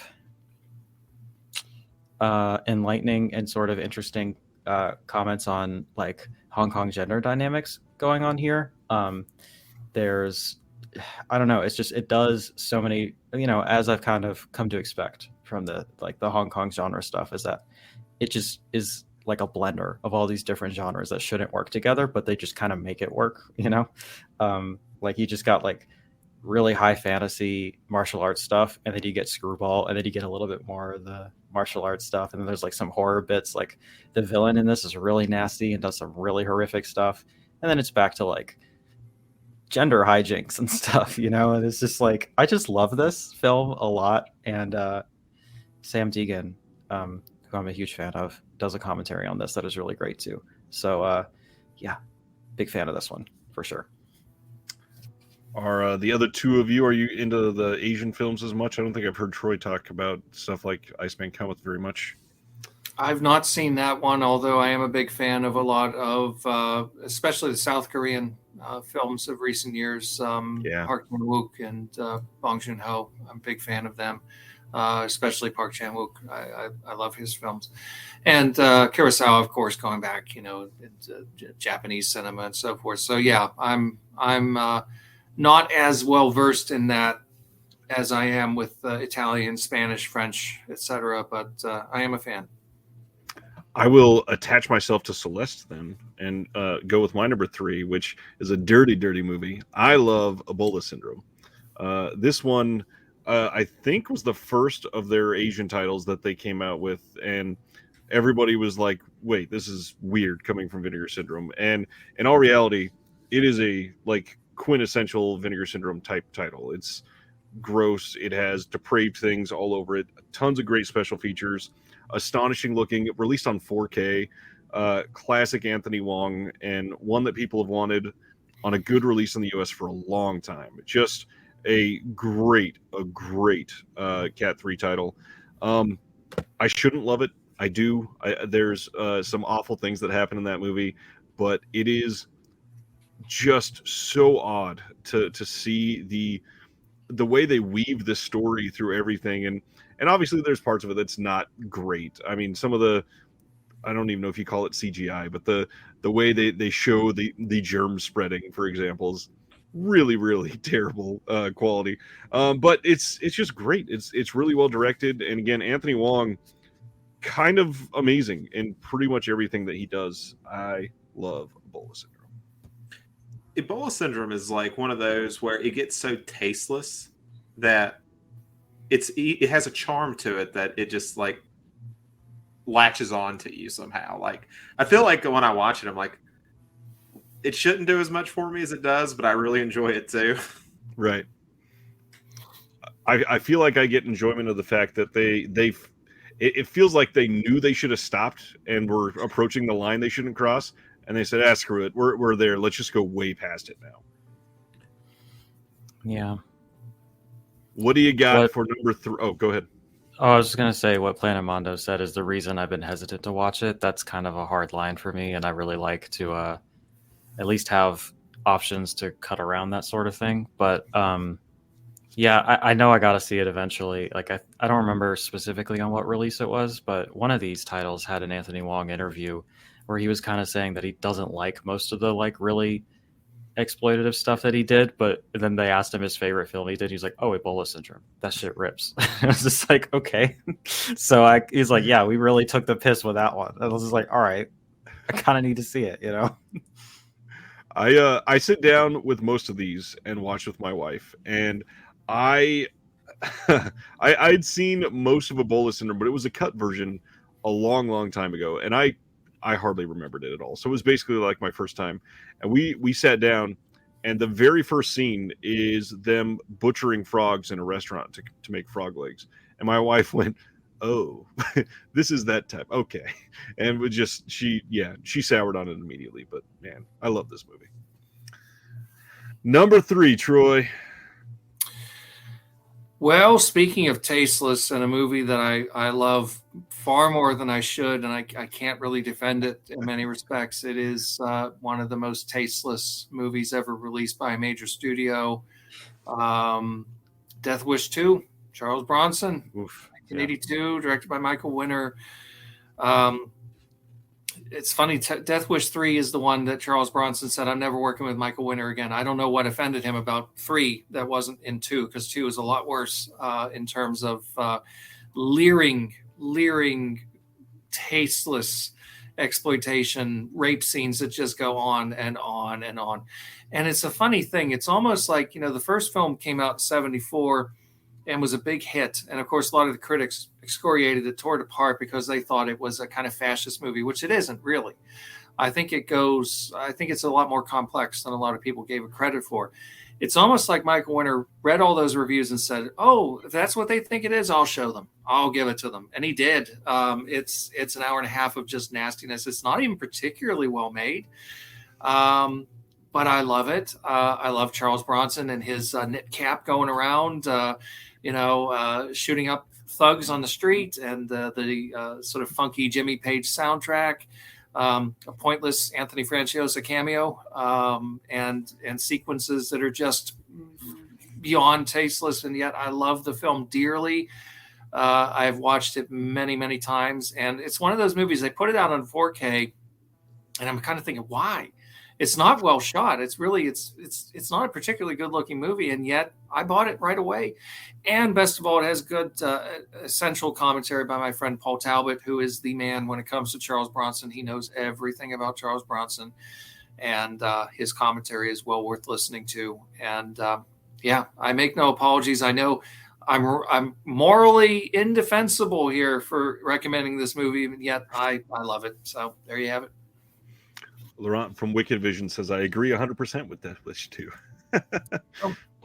I don't begrudge anyone loving that one, but it's a rough one for sure.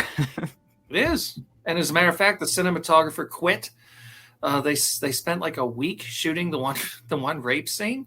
Yeah. Totally insane. I mean, there's no justification for it whatsoever. The cinematographer quit. His crew left with them. They had to get a new camera crew in.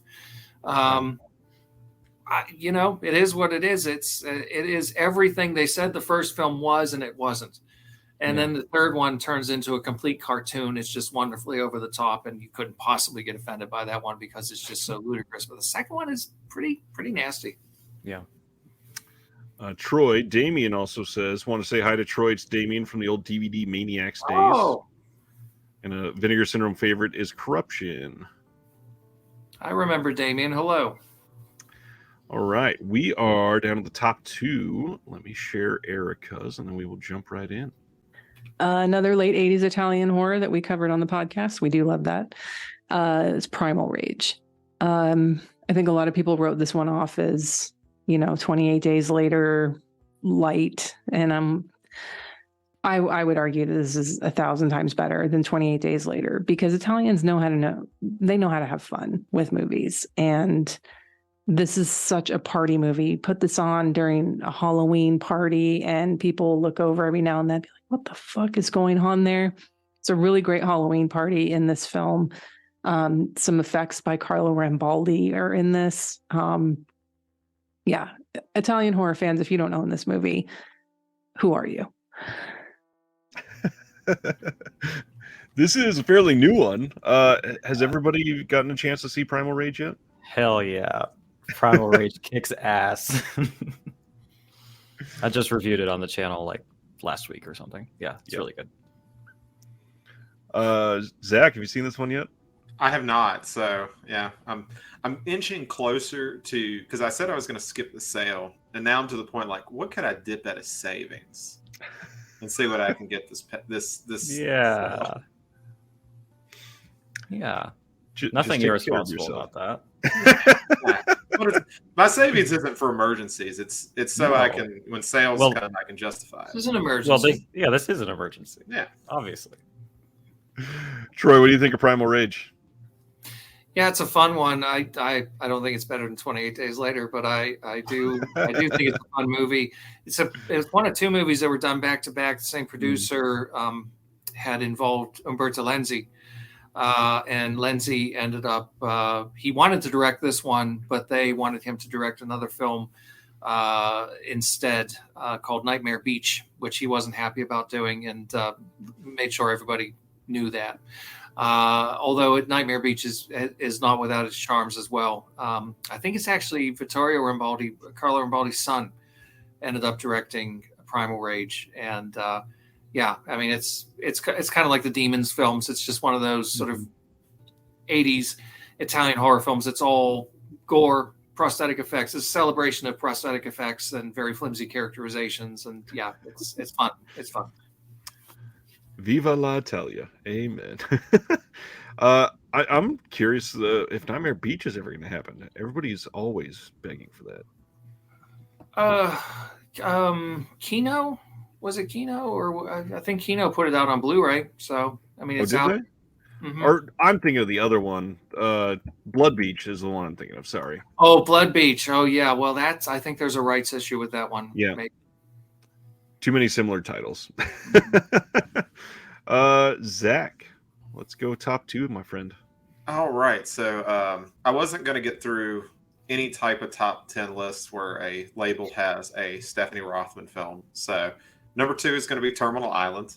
It's not anywhere close to my favorite of hers. I think Velvet Vampire is like the greatest vampire movie ever made. Terminal Island is still like a really good women in prison movie in its own sort of, I guess, deconstructed way. Like that's one thing I like about Rothman a lot is it never felt like she was purposely deconstructing, but I think it came very naturally, and this was kind of another example of that. I think it's got a good cast. I like how methodical the movie is at times about taking its time when it needs to. Just a good release too. The 4K looks great. So yeah, had to at least shout out Rothman once through this. I love Terminal Island. This is one that would have been on my very, very short, super honorable mention list. This is one that they released it, and I went, first of all, this has never looked this good, and second, why does this look this good? It absolutely should not. This movie is probably one of the highest quality films in the Vinegar Syndrome roster, in my opinion. And if they really, really want to do Vinegar Syndrome, also be a solid. Velvet Vampire should not be out of print by any definition. Please restore it. Please. It would look great on 4K. Everybody loves that movie. How did that get stuck behind only 1,000 copies from the Shout website? It's just a Roger Corman thing. You can't make more than 1,500 copies of Roger Corman at Shout for some reason. I don't know why. You're doing the lesbian vampire community real dirty with that one. Gotta help. I mean, I feel attacked. I'm not even in that community, so I can only imagine. You can be an ally. Yeah. Any other fans of Terminal Island? I've not seen it. Troy likes it. Good. I like Stephanie. Yeah. Again, yeah, it'd be nice to get more from Stephanie Rothman for sure. Celeste, what do you got for us? Number 2 is my other Hong Kong title that I picked. Ryan, I feel like you're gonna know what I'm about to pull, but it's Burning Paradise. Yeah. This shit fucking slaps. It's so good. I'm very much a martial arts noob for sure. I haven't really gotten into the good stuff. Obviously it's such an influential genre that I see just how much it is embedded in every action film ever made. So I see the fingerprints of it in films that I have seen, but I haven't really gone back and watched, the real shit. And Vinegar Syndrome has kind of sparked me to do that, as well as Arrow. There's a bit of a martial arts renaissance going on home video right now, and I'm really here for it. But this one, when I got this one, I was like, this is the coolest shit. This is my favorite martial arts film I've ever seen. It is so dark and violent and funny and wild, and I don't know. It's a prison film. It's a gothic horror film. It's a martial arts film. It's everything you could want in a movie. All right here. It's so good. And another shout out to the GOAT, Sam Teagan, who I love, who does the commentary on this. And I saw that Frank Zhang is doing the commentary on the Region B release of this, and I love him a lot too. And I'm just like, damn it, am I gonna have to buy both of them because I want to listen to that, you know? So to give it's slightly good more enough that I respect want to get it twice. to Frank Jing, if he does like 88 films on one title in the US and then Eureka releases the same title in the UK and they want Frank to do a commentary, he demands that he does a new commentary for it. He won't use the same commentary for both. He will absolutely record a new one. That is crazy. Frank is a wild man. Have either of you two seen Burning Paradise ever? Oh man, so Burning Paradise. This movie, I won't say a whole lot because that was said beautifully, but first off, really underrated for comedy. This is one of the funniest martial arts movies ever.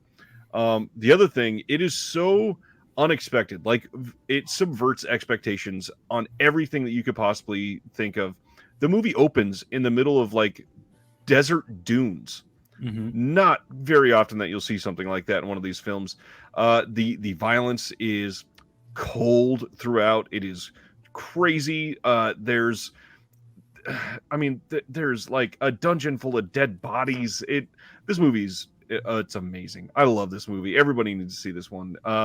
It did not make my list, but that's only because I'm about to record a super long video on it. That's how much I love this movie. Burning Paradise is amazing. Nice. It's a romp. It really is, and it's like 19 genres in one. It's beautiful. Yeah, I love that. I'm gonna go with something completely opposite now. I'm gonna go from Burning Paradise to probably the most depressing movie in the Vinegar Syndrome catalog. But everybody, when they think of me and Vinegar Syndrome, they always go to this title. I love the movie Buddies. This is very important LGBTQIA. Really respectful film that is from the AIDS epidemic. It is about somebody that has AIDS and they are in the hospital, and this other gentleman comes in and becomes his buddy through this program, and they just click and have chemistry and grow as people together. And the whole time that you're watching this, it feels so much more meaningful to you, no matter what your experiences with it are. If you've had somebody that you know that had struggles with this in the 80s and 90s, or you are a member of the queer community or whatever. And one of the reasons it feels so personal is the director had AIDS and passed away shortly after this movie came out. And it is just an undeniably important film and incredibly depressing when you place yourself in the position of the characters in this movie. It is a perfect bastion for empathy. It is a wonderful way to really approach something that could push your boundaries. If you've never dove into something like this in cinema, I love Buddies. It is incredibly important. Anybody else seen Buddies? Somehow that one has missed me, but I'm gonna have to check that out for sure. If I ever need a good cry, I guess I'll check it out. Yeah.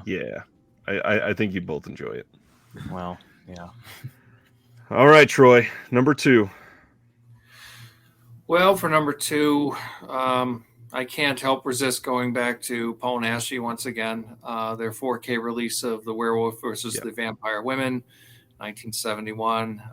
Naschy's breakout film, international success that kind of helped to create pretty much the Spanish horror film.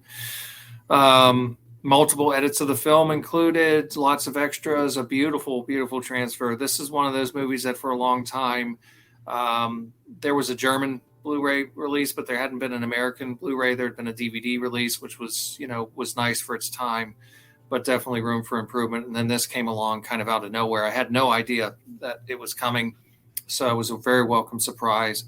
And they did really well by it. I mean, it's, I guess, the first Naschy 4K, as far as I know. Probably the only Naschy 4K so far, although I'm sure there will be more. So if you're into, again, sort of 70s Italian, Spanish, Gothic, werewolves, vampires, slow motion, kind of dreamy atmosphere, this is definitely a movie for you. I had money on this being your number 1. I guess I lost. Close. Anybody else seen this? Yeah, it's a good one. the original poster is like one of my favorite film posters ever. It's so sick. I remember I've told the story a few times, but on the strength of that poster, I like wanted to seek it out and watch it, and I had to watch it on like the Roku channel in like I don't know 140p maybe. Like it was so bad that I genuinely couldn't tell you what happened at the end of it. I was like, I guess I'll watch that. Like I really don't know. And then that was announced, and I was like, sick, I can actually watch it now. And I did really enjoy it. I do, Gothic horror is always, I'm always going to like it to some extent. There was a lot of like lesbian subtext that I wish they went harder on. I'm sure you could speak to why that is more than I could, but I remember being like, oh, you're so close. You're almost there. Let's really get into it here. I kind of wish it went harder in the violence and the sex. Franco era Spain. Yeah. And they couldn't go too far. Now, international cuts, they would do uncovered versions, so you would get bare breasts and things like that. Mm-hmm. But they were still early days. Jess Franco was pushing things a lot further, but he wasn't making movies in Spain, or if he was making them, they were officially like Spanish or Belgian, or not Spanish, but French, Belgian, German productions. So he could get away with that. A movie like Paris Lesbos is a German production, so he was able to get away with a lot of stuff in that. Baby steps. No, that's unfortunate, but that does make sense. Also, the documentary on Paul Naschy that's on that disc is really, really great. Like one of the better like documentary extras I can think of that I've seen recently that I thought was really, really watchable, but also just really informative. Big fan of that one. Yeah, it was very good. As someone who has him as a huge blind spot, where is a good place to start? Like, is there one that's just a good place? Actually, that one's as good a place as any to start. Yeah. It's one of his earliest films that he, he's not just, just an actor. He's a screenwriter. He eventually started directing his own films, producing his own films. He's the only horror star who really wanted to be a horror star. Most of them that came before, Karloff, Lugosi, Cushing, Lee, Price, these were all actors who kind of got shanghaied into that somehow, and sometimes they weren't always necessarily thrilled about that because the attitude towards horror films was kind of negative. But Naschy wanted that, and he cultivated that for himself, and he did a long series of films, not just horror films. He did other things too, crime films, and I mentioned before some other sort of social issue movies that he made as well, even children's movies. But as far as a good spot to start, I think that one's a good one. Or maybe a slightly later movie he did called Horror Rises from the Tomb, which is part of one of the Shout Factory box sets. That's a really good one too. Okay, I will try to get on that maybe soon. See what I can get through. John Peters in the chat says Panic Beats. That was released by Mondo Macabro. Yeah, Mondo Macabro. That's a good one. He's just done so much too. Oh, he's that's always what it is when you get to these directors that have like 80 credits. You're like, I don't even know where to start. It's like that with Franco too. It's like, right, well, I'll start somewhere. 80's nothing when it comes to Franco. Franco, you're into the hundreds. But to say nothing of the alternate edits too of films that there's the one version, and then there's the hardcore sex version, and then there's the alternate horror version, and there's oh my god, it's just a mess. But if you're bitten by the bug like I was, you want to see them all. I love Laurent from Wicked Vision jumps in the comment and says Diabolical Dr. Z is a good place to start, and then go further into Franco zooms between the legs. He had his fixations. Absolutely. All right, let's go to Erica's final pick. All right, and then lastly is singular self-promotion. That would be Hong Kong, Made in Hong Kong Volume 1, the box set. This has 3 films on it: The Demon's Baby, Erotic Nightmare, and The Deadly Camp. I do like all of these movies, but I do love The Demon's Baby. A lot of that has to do with the fact that I got the chance to write an essay about it for the booklet in this, and talked a lot about the multiple genres at play in this film. And it definitely, The Demon's Baby definitely saves a lot of the fun stuff for the back end of it. But I think like once you understand what the film is and what it's going for, you can appreciate it that much more. So definitely looking forward to more Hong Kong volume box sets coming from Vinegar Syndrome, just based on this. Great artwork by Haunt Love. So shout out to him for that and some other ones in my collection as well. And that's it for my Vinegar Syndrome picks. Thanks, y'all. Celeste, I know you got feelings on this box set. Oh, I love this box set. I almost put it in the stack, but I figured someone else would have picked it, and I wanted to kind of see if I could not get any doubles. But that was one that I was tempted to put in there. I'm a big fan of it, for sure. It's a good release. I've not been able to get through everything yet because there's a decent amount on there. But yeah, it's a nice set, and I'm glad that she was able to be a part of it. It's yeah, me too. Her essay's really good. It's a great booklet in general. Hunt Love not only did the external artwork, but he designed the whole booklet, I believe, and it is gorgeous. Like, there's so many good images in that. It's just great stuff. Hunt Love is ridiculously talented. Yeah. Yes. Zach, why don't you give us your top pick? All right, for my top pick, Troy mentioned it a little bit ago, so I didn't say anything at the time because I knew I'd talk about it here, is Texas Chainsaw Massacre 2. It's just a great, it's everything I'd want in a release. Good packaging, like really good packaging, and great special features. The movie's awesome. I have a love for slashers in general, so Texas Chainsaw Massacre 2 is my favorite second entry, which feels overly specific, but it kind of works. I always find that the second entry in a slasher franchise is always the kind of the weird one, like of how they decide to go about it. And Troy mentioned it. Hooper went in such a comedic route and did it so late. Like, you think about, what was it, 86? So Friday 13th at their 5th or 6th entry.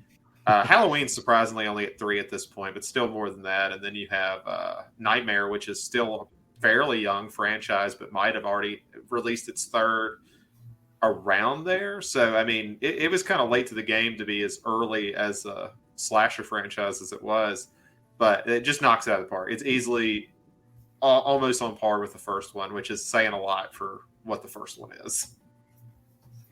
I think with a lot of these iconic first films that they're kind of shoehorned into making a sequel for because they're so successful, the really best thing that they could choose to do is go a completely different route. I mean, we've seen that with Terminator, we've seen that with Alien, we've seen that with this. There's so many different examples of the second movie really being successful because it's such a difference from the first, and it's that's unconventional from what you think about it. It's nice. Yeah, I mean, compare it to like Halloween 2, where it's Rosenthal's like, how close can I make it to Carpenter, right, and keep it as close as possible without doing anything else. And then Hooper's making his own sequel, and it feels so different. Yeah, completely agree. Then you get the third one, which is more what Carpenter wants to do, which is to have this idea of an anthology series where every year there's going to be a movie called Halloween, and do something completely different with it, which if they would have marketed it better, maybe would have done well. But he hated that movie for years. I hated it too when I first saw it as a kid. I felt cheated.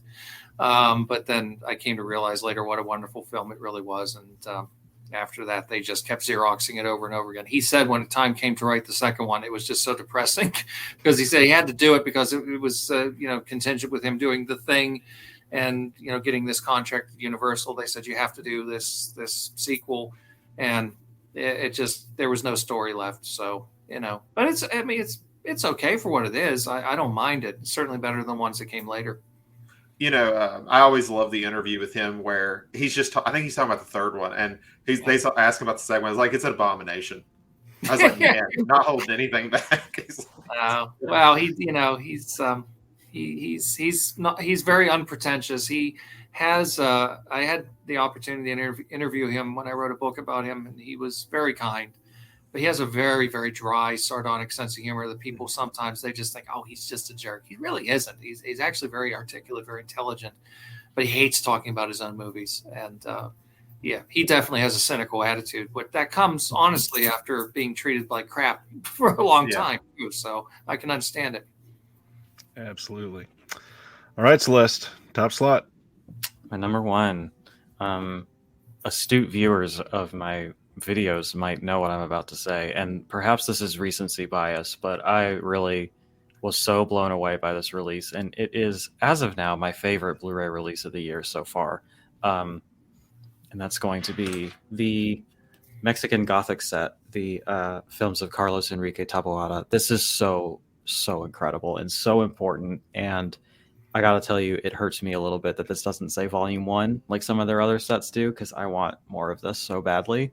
But yeah, essentially you have 2 Gothic horror films and then just a drama kind of at the end of it. Maybe mismarketed, but it's an excellent film. So I'm glad that it's here. Poison for the Fairies is like really like an all-timer, like incredible film with so much to say thematically and such brilliant aesthetics and child performances.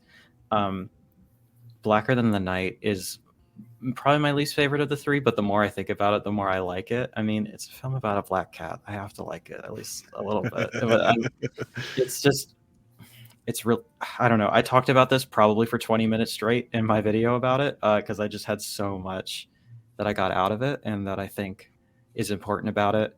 And yeah, I just really want more of his stuff. I want more of it out on disc. I want them specifically to do it if they can, but I'll take anything really. I'm just like they got me hook, line, and sinker on this director and on just really getting into Mexican horror in general.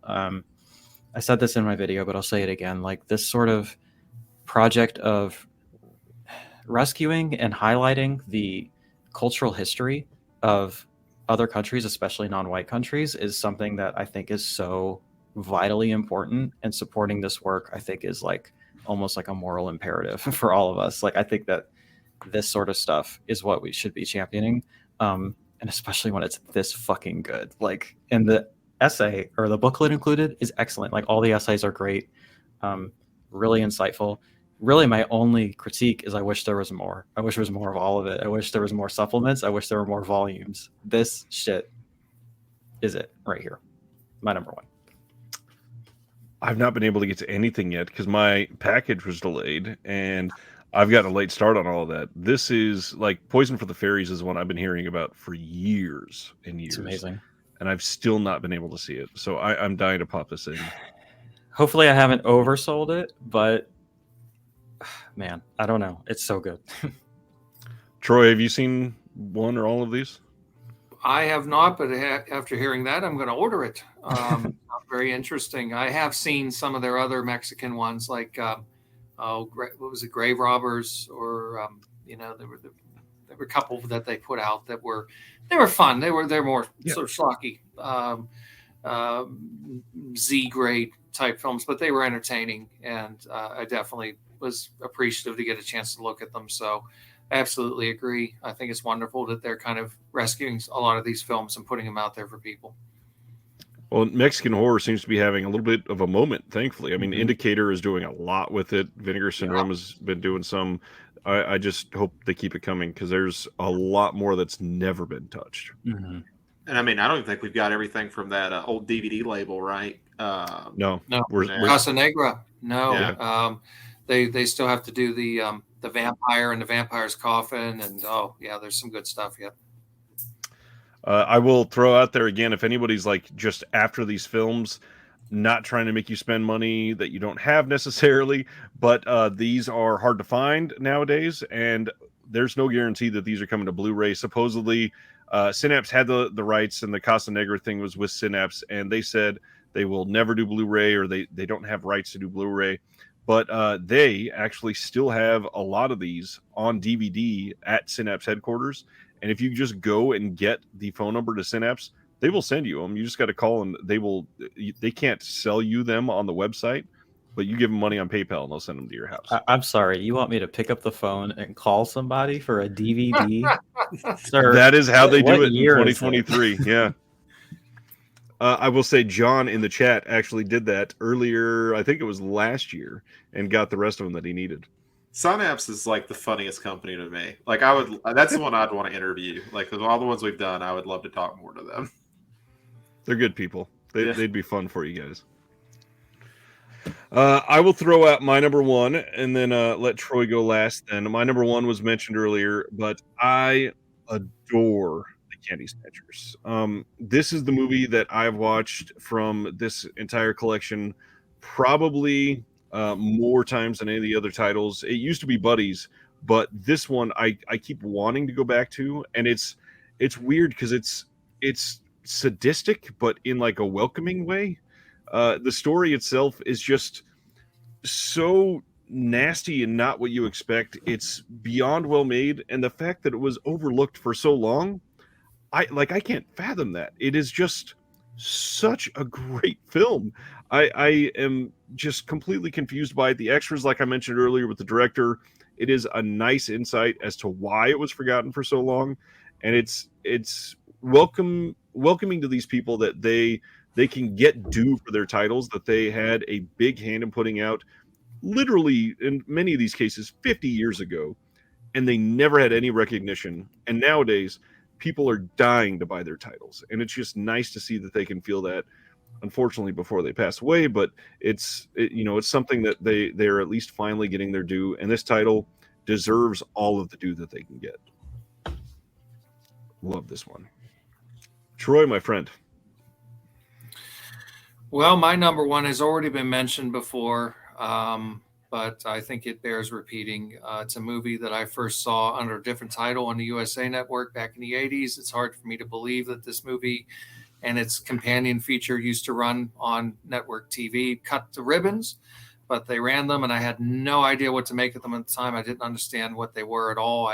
They were so weird to me. Flesh for Frankenstein, Paul Morrissey, from 1973, which, if you're familiar with the history of these films, Morrissey ended up with the rights to the films after a certain point and sat on them.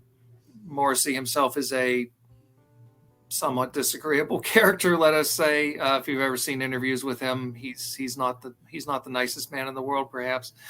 And his politics are surprisingly very, very conservative. When you look at these films, you would think, oh, this is, he must be really sort of hip and with.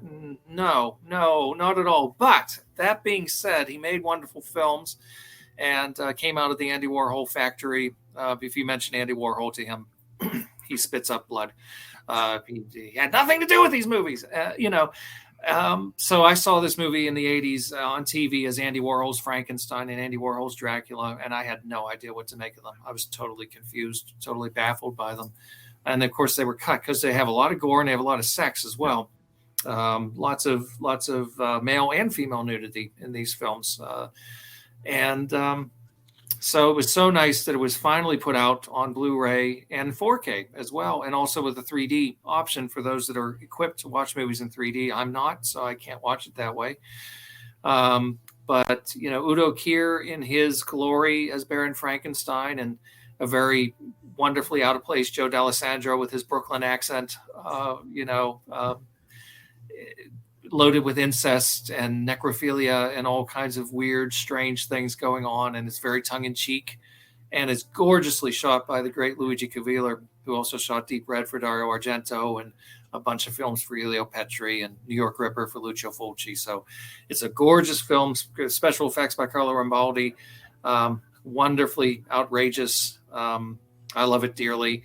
I do prefer Blood for Dracula, but I do love Flesh for Frankenstein as well. And yes, that's my number one. Beautifully packaged. They didn't port over the commentary track from the Criterion disc, and I have mixed feelings on that because the stuff that Morrissey and especially Udo Kier have to say is actually interesting, but they had this academic on there who was very dry and very sort of pretentious, and I think both companies just decided it wasn't worth porting them over, so they just loaded the disc with all kinds of interviews. There is a commentary on Flesh for Frankenstein, but Severin didn't include a commentary on Blood for Dracula because everybody's interviewed. So you've got all kinds of material to sift through. Beautiful, beautiful release. You were mentioning, which actor is it with the Brooklyn accent? I can't think of it. You mentioned it. Joe D'Alessandro, who was Yes. Big icon of the factory. Of course, he was, Little Joe. Everybody's got to pay Little Joe. He was not shy about showing off his physique in films. He'd worked with Paul Morrissey on Flesh, Trash, and Heat prior to this. Three wonderful kind of underground films that I hope will eventually get released on Blu-ray. He has a line I won't say because I don't need my voice having it as a soundbite of a line he has in Blood for Dracula. About the sister. Which one is that? About the sister. Oh yes, that one. Mhm. That is like my favorite line of the two movies because it Yeah. is just insanity. And I'm like, anytime I try to tell somebody to watch it, I'm like, that's an actual line in the movie, Mhm. and it's awesome somehow. Yeah, it's something. I prefer Blood for Dracula as well, but these are both just amazing. You said you're not set up for 3D, but the red and blue glasses work. You can watch it. I don't prefer that, unfortunately, but Hard with the glasses though. yeah, I agree. I will say it actually does look really great in 3D. I did test it out just momentarily. I don't love doing it with the glasses anymore either. I still wear contacts. I don't love it. Now that won't work with like real 3D like at the theater, right? Like I can't pull one of those. It has to be the red and blue. It's got to be red and blue, I believe. Yeah. Yeah. Oh no, it's got all kinds of body parts coming at the camera. I mean, in sex scenes and in gore scenes and everything else, there's entrails and all kinds of body parts flying right at you. So it's, I'm sure it's wonderful in 3D. Speaking of that, Tony from Australia says it is going to be screening in 3D soon in Sydney. Can't wait to watch it on the big screen.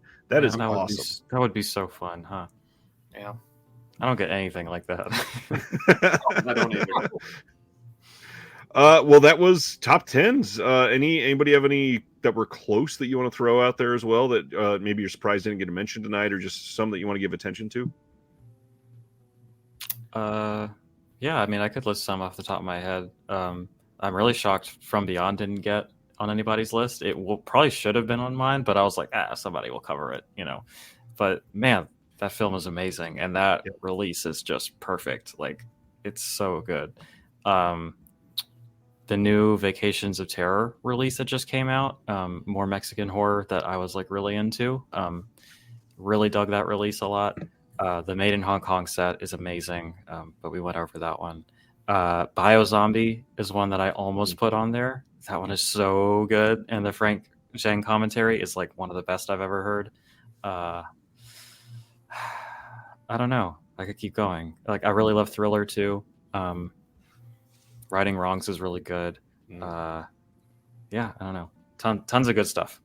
I think the only one I was surprised I didn't hear, just because like when I first started getting into Vinegar Syndrome, and I was like, okay, what titles do I need to start with? The one that always ended up was Get Sudden Fury. It's a legitimately good movie.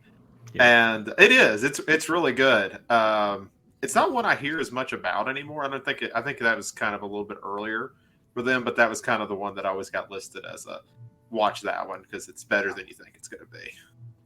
Oh, the Amityville Horror. I didn't pick that one too because I thought somebody would have it. But man, that like transfer is one of the best I've ever seen, and I love the film. And it's like one of the best slips in my collection too, with like the hard ass inverted cross and the flies and shit. Like, it's so sick. I love that release a lot.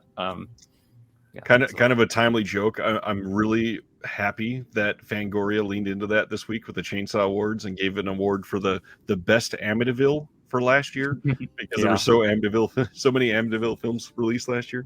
What are we at? Like 30 movies now? No, I think they're like 55. Oh my god! I thought I was overstating. Just last year there was more than 4 or 5 that were released. Yeah, I mean, that doesn't surprise me. Yeah. So ones that I thought about, I mean, Celeste mentioned The Caller, which I agree is a really wonderful kind of surprise film. I'd never heard of it before. I like Malcolm McDowell very much, obviously, but I'd never heard of it. And he's one of those actors, you know, he's a working actor. So he does, if he can fit it in the schedule and they can pay him, he'll do it. So you can't always, he's going to be in some crap films every now and again.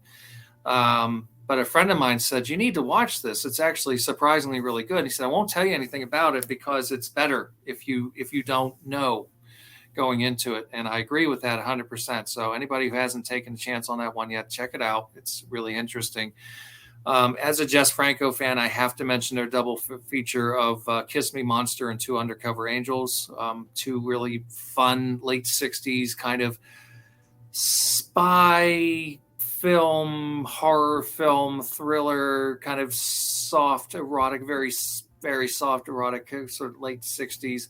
hodgepodges that I think are a ton of fun, which include they were a little light on the supplements for my taste. I would have preferred, some meatier extras, but they do include the Spanish versions as well, which are very different. They have completely different scores and very different editing. So that's kind of a fun touch. So that was one I nearly included. You mentioned the double features. It reminded me of X-Ray and Schizoid. That double feature, yeah, that one's good. And the only one I can think of is Luther the Geek. I kind of expected to hear on here. It feels like Vinegar Syndrome has had a few eras, I guess. And it seems like we are at the point where a lot of us have spoken on the earlier eras. Mm-hmm. So we're not getting a lot of the titles that were very attached to Vinegar Syndrome for years. Like Raw Force is one that everybody used to say, if you want to know what Vinegar Syndrome is, watch Raw Force. You'll understand it immediately. That's one. Obviously you got stuff like Hot and Saucy Pizza Girls, which is quintessential Vinegar Syndrome. Some of the other earlier ones, you could easily throw out there something like Luther the Geek or Madman, which obviously has a great 4K release that fairly recently came out. I'm going to throw out In the Cold of the Night. That is one that gets slept on quite a bit. There is, they had that art house month that we got Putney Swope, The Passing. I always forget. There's two other titles, but all four that came out that month were great. They just did not feel like Vinegar Syndrome, and people hated it at the time. But Putney Swope is like a 10 out of 10 film. It is amazing. The Passing, really well done. You can see that it was great. I strongly recommend, if you're going to look back on some cheaper titles in this sale that's about to happen, look at some of these older titles. Liquid Sky. This was associated with Vinegar Syndrome for years. It's an amazing, amazing release. Unmasked Part 25. Love that movie. Solid release. Pretty damn good. Go ahead, Troy. Well, it's a more recent one, but nobody's mentioned Showgirls. Oh, yeah. That's true. It's about to come out. Yeah. Yes, indeed. 4K. I'm fond of it. I mean, I know Verhoeven is a very can be a very subversive filmmaker and very satirical. I don't really think this one was really meant to be as funny as it is, but I do enjoy it. I also am a Showgirls fan, so yeah. I actually forgot they put it out. I was excited, and I don't know, it slipped my mind somehow. Yeah. Well, none of us have it yet. It doesn't. Is it not out yet? Okay. Days. That makes me feel better.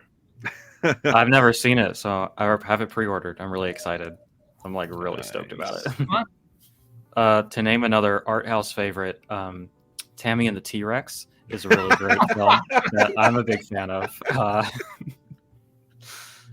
Talk about subversive art and a blast. I was this close to seeing that in Philadelphia on the big screen, but we ended up going to go see Videodrome. Well, I don't think he made a bad choice. Yeah. Here we go. So, excuse me. The other two titles were Night Owl and Taking Tiger Mountain. That rounded up the art house month for them. All four of those pretty damn good and very slept on. Did they put out Short Eyes? No, I don't think so. Put that out. I can't remember. Well, I was wrong. I thought maybe they did that. Short Eyes. This was limited to 15. Oh, it was a Scorpion. Oh, was it? Oh boy, I was way off. Gosh, that was 2014 September. Wow. I mean, to be frank, that almost seems ripe for a re-release if it was one of the super limited ones. True. Probably could do a lot better with that. This has been amazing. Thanks for all the wonderful recommendations for everybody. I will give everybody a chance to share where people can find you and what's going on with you. So, Zach, why don't you share that first? Oh, of course, as you're walking away. Okay, let's go to Celeste. I'll take the torch there, as it were. My name is Celeste de la Cabra. You can find me here on youtube.biz and on Letterboxd, TikTok, all sorts of places. Come hang out on my channel. We're very, very close to 1,000 subscribers, which is, kind of been the long-term goal. So if you liked what you saw here, you'll almost certainly like it over there too. We're really big on thoughtful and entertaining analysis on cult and art house films, and definitely a special focus on Vinegar Syndrome and the titles that they put out, and their abundance of partner labels as well. So yeah, that's kind of my sales pitch. Yeah, we'd love to have you over there, and hope to see you there. And if you liked what you saw from Celeste tonight, it'll be even better probably tomorrow, as we're all excited as the sale goes live. Jeremy is going to be on for Reconnected tomorrow, and then Celeste will be joining us for the Vinegar Syndrome part, and it's going to be a killer night. So come hang out with all of us. Yeah. Zach, my friend, tell us what's going on with you and what's going on with the podcast right now. You are on mute, my friend. Oh no. The cat. The black cat. You are still on mute, Zach. Zachary K. Bryant, you are on mute. Yeah, of course I am. Thank you. Yes, so there was that one who has been making a ton of noise. I apologize, but there he was. That was Simon. So you can find us on They Live by Film. We're close to hitting our 100th episode. I think we're planning to do something for that, but really, if you just want to hear me complain about French New Wave films, that's typically what I do over there. So if you like those, I apologize. There are 2 other people who really like them, though, so go listen to them. They're a lot nicer about it than I am. We have a YouTube channel, which we've recently started, where we're kind of still experimenting with the type of stuff we want to do over there. So check us out. It's all They Live by Film on YouTube, and I think we have a Twitter account, but I'm not on Twitter, so pretty sure we do. What a solid assessment of the podcast. I love it. Yeah. Troy, my friend, tell us what's going on for you. I do not have a podcast or a channel or anything like that, which I'm sure many people are very grateful for. I am, my social media is limited to Facebook. I'm on Facebook far too much. So I'm not on anything else because it takes enough of my time away. I've written a number of books on mostly European cult cinema, films, books about Giallo, books about Lucio Fulci, Umberto Lenzi, Mario Bava, Dario Argento, also John Carpenter, Paul Naschy. So quite a few books and quite a few audio commentaries at this point, closing in on about 200, either solo or in collaboration with people like Eugenio Ercolani, who I mentioned before, and Nathaniel Thompson of Mondo Digital. So yeah, there's a lot of me out there if you want to listen. If you found anything I've had to say tonight to be of any minor interest, then you might enjoy some of my audio commentaries. But yeah, that's about it. Mondo-Digital, by the way. Mondo-Digital, for Christ's sake. Troy is amazing. Everybody needs to track down some of his releases. You want to, prematurely announce anything for any labels tonight for us? I can't announce anything, but I can say there's some good stuff coming, which, if you're a fan of Italian genre cinema, you'll be pleased. I can say that for a while, the 88 Films release of Tentacles had been pulled, but that apparently is back on now, and I'm on there with Eugenio and Nathaniel Thompson on that one. So if you want to see the wonderful Tentacles with Henry Fonda and Shelley Winters and John Huston and various other people who, were probably owed back taxes, agreed to participate in this movie. It's a movie that's well worth checking out. So 88's finally giving it a nice special edition. Funny enough, I was about to ask about that one because when Ercolani was on the channel, he brought that one up because I think Kino put it out and it had nothing on it except for a trailer. And then 88 went all out on it, right? Yeah, they did try to get a commentary going, but I won't go into all that.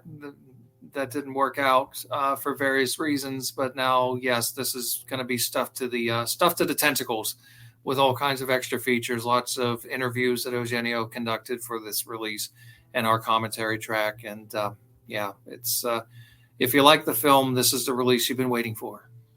Nice. I purposefully did not get the Kino because I was waiting on that one. And then, of course, it got delayed and pulled for a little while. So, yeah, stoked to get that one. Celeste, Tony is saying, hey, do you want to talk about something coming up for Imprintcast? Yeah, we're going to be doing an episode talking about their big giant box of The Wicker Man, which is my all-time favorite film. And we're going to be talking about all the supplements on that, doing a little bit of analysis of the film itself. Yeah, I'm really looking forward to it. He reached out to me and I was like, hell fucking yeah, I'll talk about The Wicker Man. It's like, it's my favorite. Of course I'll do that, So yeah, I'm very excited about that. Awesome. I will throw out there, if anybody that is watching has not paid attention to this channel before, you're new here, thank you for hanging out. Please subscribe, obviously. But if you enjoy all the film conversation like this, we've got a pretty incredible Patreon. We've got a really nice Discord associated with it. I think that it's pretty damn welcoming and something that I literally like live to be a part of nowadays. It keeps me going way more than I would like to admit. So check out the link for that in the description below. Other than that, thank you to everybody here. This has been literally amazing. I appreciate you all. And we will see you all tomorrow live for Reconnected, and then live as the Vinegar Syndrome sale goes live, and we'll discuss all of the brand new titles. All that to say, have a good night, and we'll see you all next time.